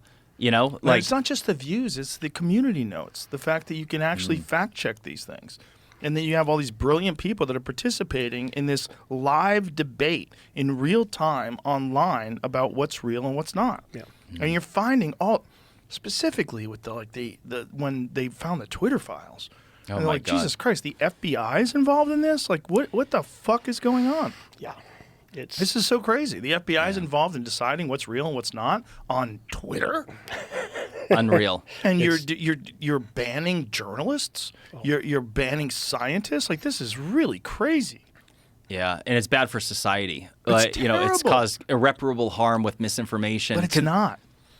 So it's bad initially, but then ultimately it's good, because ultimately we learn who you can and can't trust. And you say, well, who's just honest and accurate? Because there's a lot of money in being honest and accurate. Yeah. You know, this is what's crazy. Like, all these independent journalists are doing really well.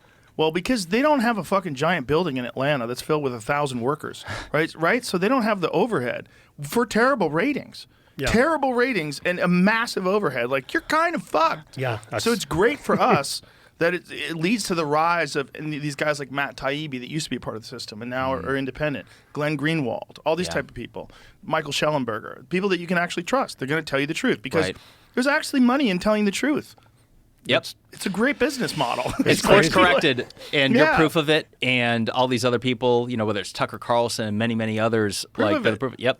You know, there is a course correction, and the problem is they've dug their heels in so much, and they'll write articles like that New York Times article that is so crazy. They updated it. Oh, congratulations! They changed the wording a little bit. Here's what it looked like.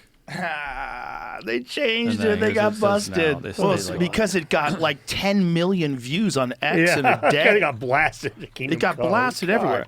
Well, that Why do they have kind of double think's insane. So this is what they said here. Why do we have Fruit Loops in this country that have 18 or 19 ingredients? You go to Canada as 2 or 3, Mr. Kennedy asked. He was wrong on the ingredient count. They are roughly the same. Yeah, that's what they changed.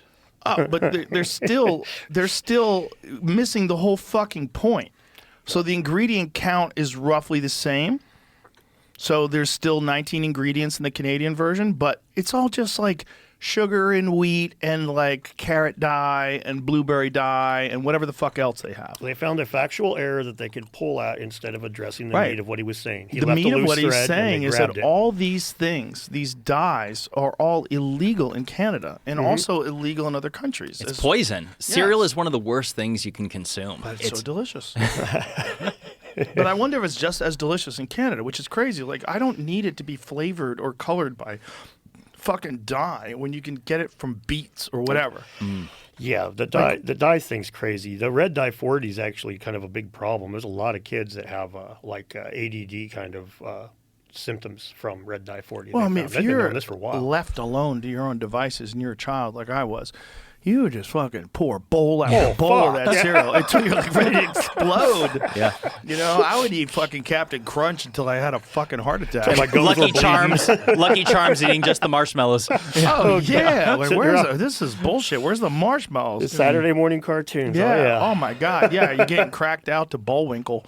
Oh, yeah. And you're just eating bowls That of sugar high. Yeah. I mean, we didn't even know that sugar was bad for you because, again, another fucking conspiracy that turned out to be true. The scientists got bribed by the sugar industry to push all the blame cholesterol. on saturated fat. Yep. That's why everybody started using margarine and all this stupid shit. It's like, Oh, eat some plastic. I love those. Oh, so crazy. You know, if you leave margarine out, rats don't even eat it. I was about to say that. Yeah. You'll see ants that will be eating natural butter, but they won't touch margarine. Yeah, they eat each other. They don't fuck with margarine. Like, what? Something is to be said that? for that. It's glue. It's fucking chemical. It's industrial oil. Yeah. It's like really weird. It used to be used for engine lubricant. We're like, whoa, this is great on toast. It's just, we're so stupid.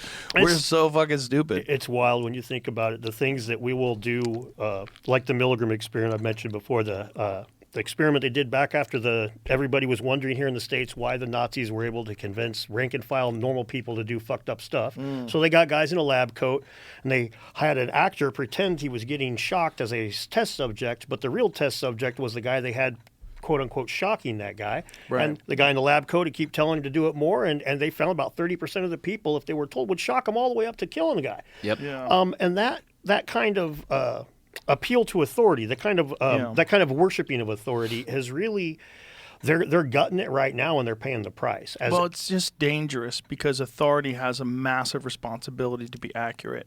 And with that comes humility and the understanding that we don't know everything. It's not possible, which is why we're constantly studying things.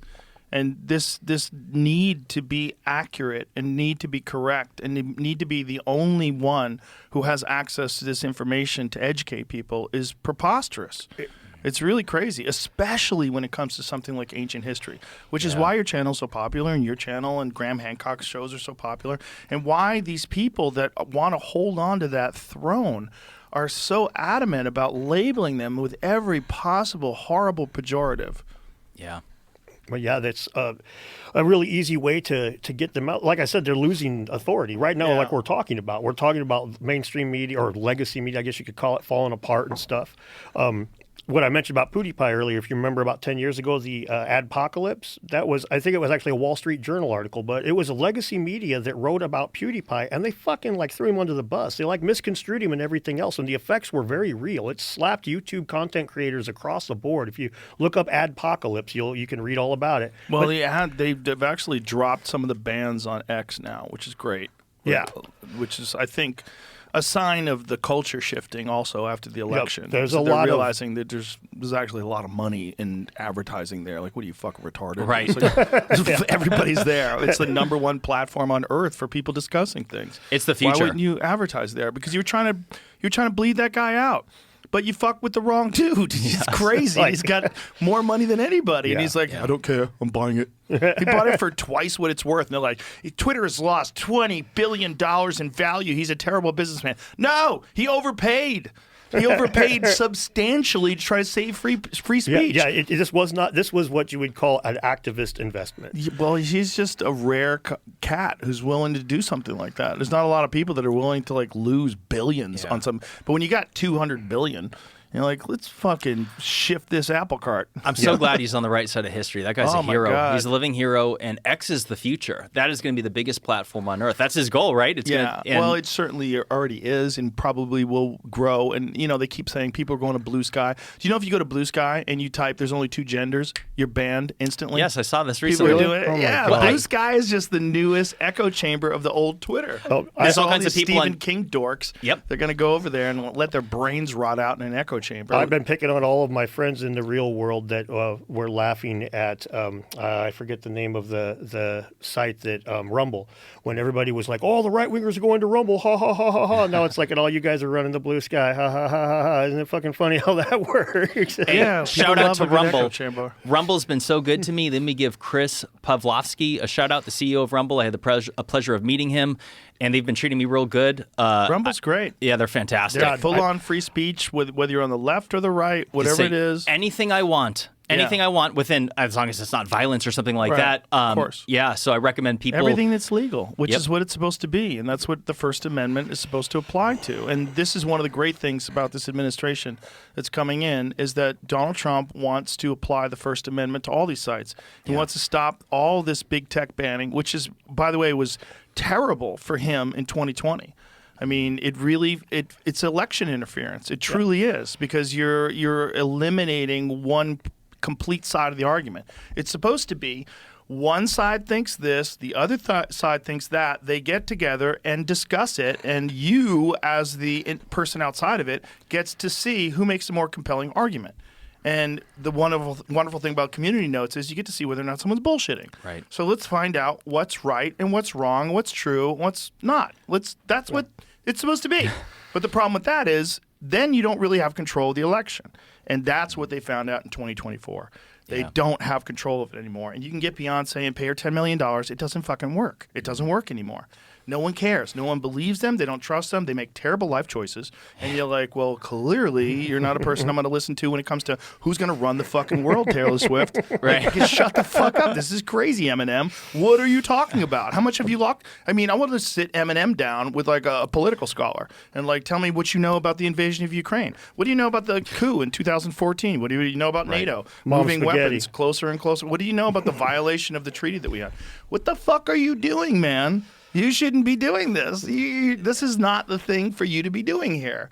These people have no idea what they're talking about. They're all puppets. They're people that don't do any research on their own, and they're just told what to think, or they're compromised. Well, I think they were getting paid. And I think that's what's even weirder, is that you're allowed to pay people to endorse you for president, which is crazy. Yeah, Oprah, $2.5 million. Not $1 million. They thought now it's $2.5 million. But I sent that to Jamie. But that seems to be like production costs would seem at least slightly elevated for an event. But the weird one was like the Beyonce one. If it's true, and you know, there's a lot of sites reporting it as it is true, but we tried to look, Jamie, look, it's hard to find what's true and what's not true, because there's a lot of money that was paid to staff, but it's like unclear what that means. And then it's unclear where they burned all the money. And then there's also the money that went to these activist groups. And we're talking about hundreds of millions of dollars they paid to people to support this administration, which is kind of supposed to be the other way around.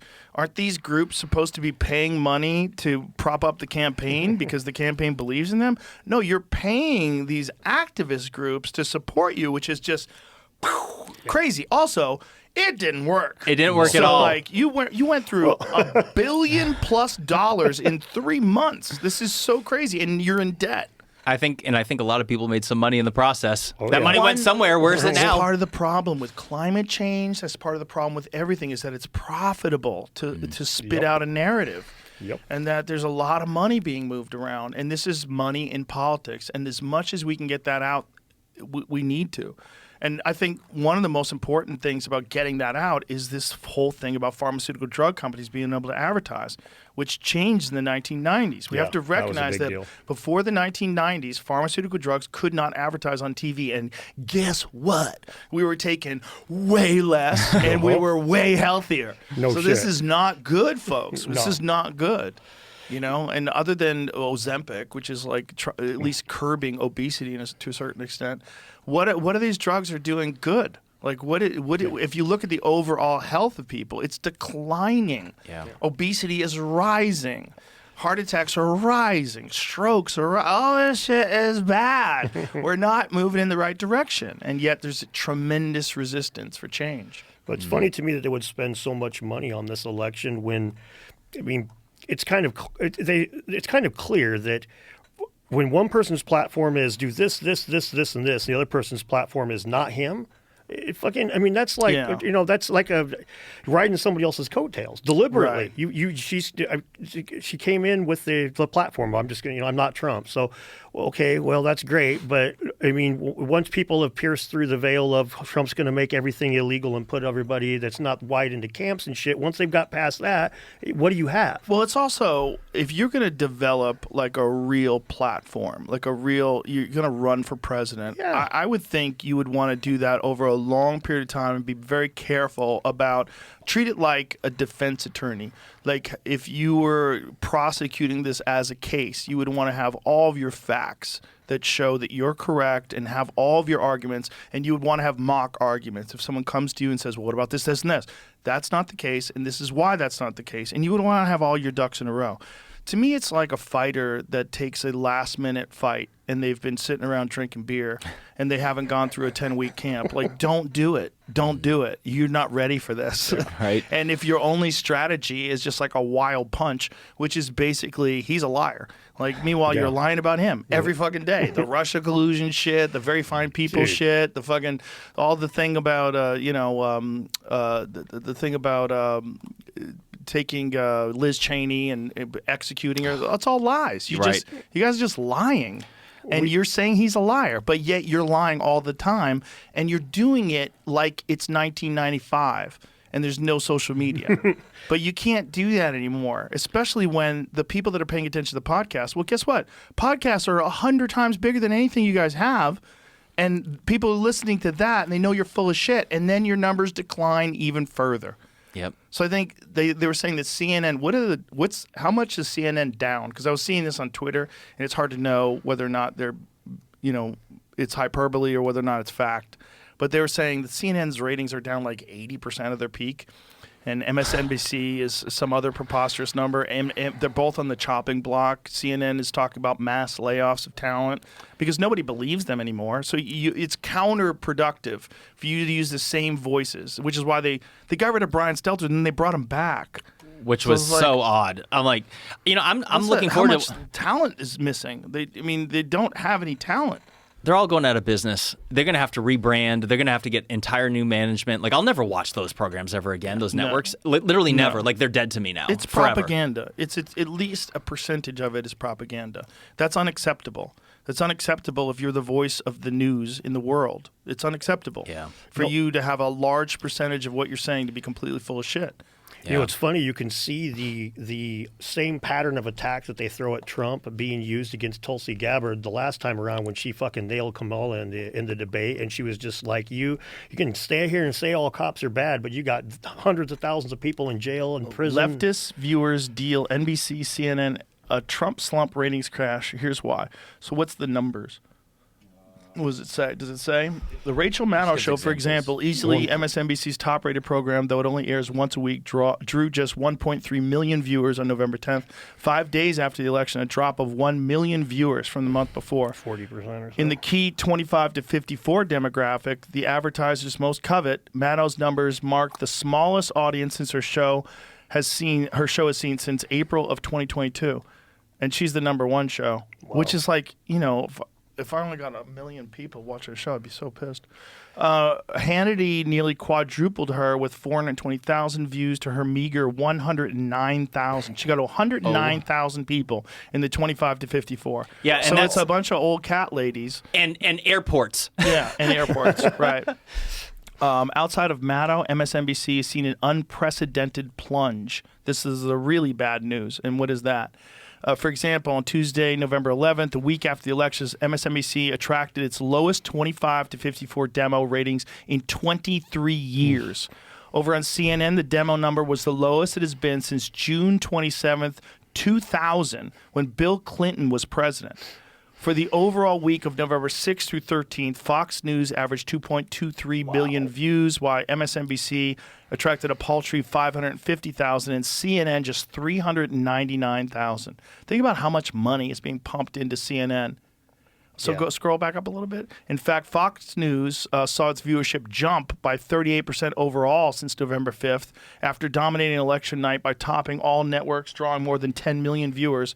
It's so bad that MSNBC's Joe Scarborough and Mika, how do you say her name, crawled to Mar-a-Lago on Friday to kiss Trump's ring, drawing scorn for their utter shamelessness after years of on-air attacks. Real quick, let me just, what they're not including is that on Rumble, Dan Bongino and Steven Crowder had the #1 and #2 ratings on all of election night. So they're just mentioning mainstream networks. They're leaving out the fact that. What did Dan Bongino have? He had over 500,000 real-time viewers live, and same with Steven Crowder. They were very comparable. They were the #1 and #2 platforms in the world. Really? Yes. So what did CNN have at that night? I'm not entirely sure, but it was way less. crazy. It was way less. No. Yeah? That can't be. Look it up. I would agree that online they probably had the highest, but to compare the world watching CNN and Fox News and MSNBC that night was less than 500,000 is... Maybe it's online streaming I'm referring to. It must be, because didn't it just say Fox News had the highest ratings? They were 5.5 million? This doesn't have anything to do with online. That's even saying like the 25 to 54-year-olds could just be people. They're like, why would I turn on the TV? I'll just watch online. So they dominated it online. Okay. So either way, this is what happened after 2016 as well. Like or after 2020 rather. Once he's out of office, you can't complain about Trump anymore. Your ratings crash. Like your entire business is operated on fear. It's like, oh, the orange man. And hatred. I mean, let's be real. There's a lot of people just tune in just to get angry. Oh, they hate him. Like, I tune into Joy Reid just to laugh. I like to get blazed. Watch that lady. Like, what the fuck are you saying? Like, what she's talking about, like, she spent an entire part of her program comparing Trump to Stalin, Hitler, and Mussolini. And MSNBC compared the rally in Madison Square Garden to the Nazi rally from the 1930s. Oh, my God. Well, they were all in the same. You know, I performed in Madison Square Garden, so that must make me a Nazi as well. Yep. You know, obviously. When I had a Here show we are. there, I was telling jokes. And you just had a guy on your show talking about the swastika on 5 continents around the world 10,000 years did ago. have Graham Hancock Fucking on. Nazi stuff. I And know then, Graham and then I Hancock. defended the Martyr Maid guy. Let me just say defended that this. guy, so that's more Nazi. I encourage everyone to go watch. Everyone go watch Ancient Apocalypse. Graham Hancock's on Netflix. Think for yourself. But one last thing to mention about that is that even John Hoops had compared Ancient Apocalypse. He associated it with Sandy Hook.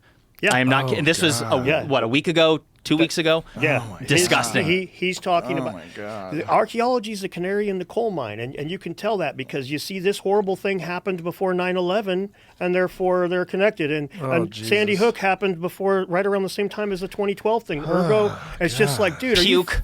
Alex Jones could give you some advice here, buddy. You're going to get fucking sued. Shut your mouth about Sandy Hook, man. Come on, what the it's all hell's wrong with the you? same thing that they do. Well, it's the same thing Flint Dibble did, you know, connecting it to white supremacy, Atlantis to white. Atlantis. Okay. It's really a funny. So we're at 3 hours plus in, but Okay. I would feel like we cheated the world if we All right. didn't talk about the Richat structure. Let's do it. Yeah. I love your video, and I saw. I don't understand Randall's reluctance to accept this as a possibility.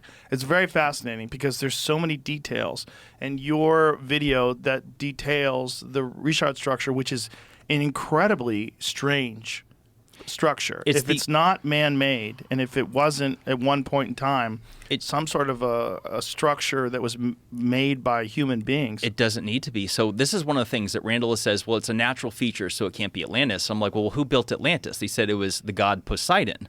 Well, was Poseidon an actual individual? Because if you look at the ancient Greek translation, Poseidon, it's Lord of the Earth, which I think is a modern-day translation for Mother Nature. And humans have built on natural geological features throughout history. If you were to bring up the Richat structure from space, it's like no other place on Earth. It is a mysterious site. The consensus is that it's volcanic in nature and is a collapsed volcanic dome, but it doesn't match anything else anywhere else on Earth as far as volcanic domes go. It matches more than a dozen similarities of the most consequential similarities to what Plato had described as a lost ancient city of Atlantis. And it's made up of concentric circles. If it had water, it specifically matches 3 of water and 2 of land. It's made up of red, black, white color stones. There's an abundance of gold in Mauritania. Elephants, which were described to being on Atlantis. You won't find gold or elephants in the Azores like Randall promotes. It also has an opening at the south, which matches the description of Atlantis. There's mountains to the north, which just so happen to be called the Atlas Mountains, which are in modern-day Morocco. Well, Atlas, which is a very unique name, was said to be the very first king of Atlantis, which also happens to be the name of the very first king in Mauritania, which is where the Richat structure is located. It's also covered in salt. Yes, the water was there. Yeah. And here's another similarity is that Atlantis was said on those mountains that were said to be to the north, which are, again, happen to be named the Atlas Mountains. Well, there was a river that was said to be flowing from those mountains. And there's a scientific study that say that Tamanrasset River flowed at the exact time of Atlantis, 11,600 years ago, either right through the Richat structure or directly north of it. And those are just a handful of similarities.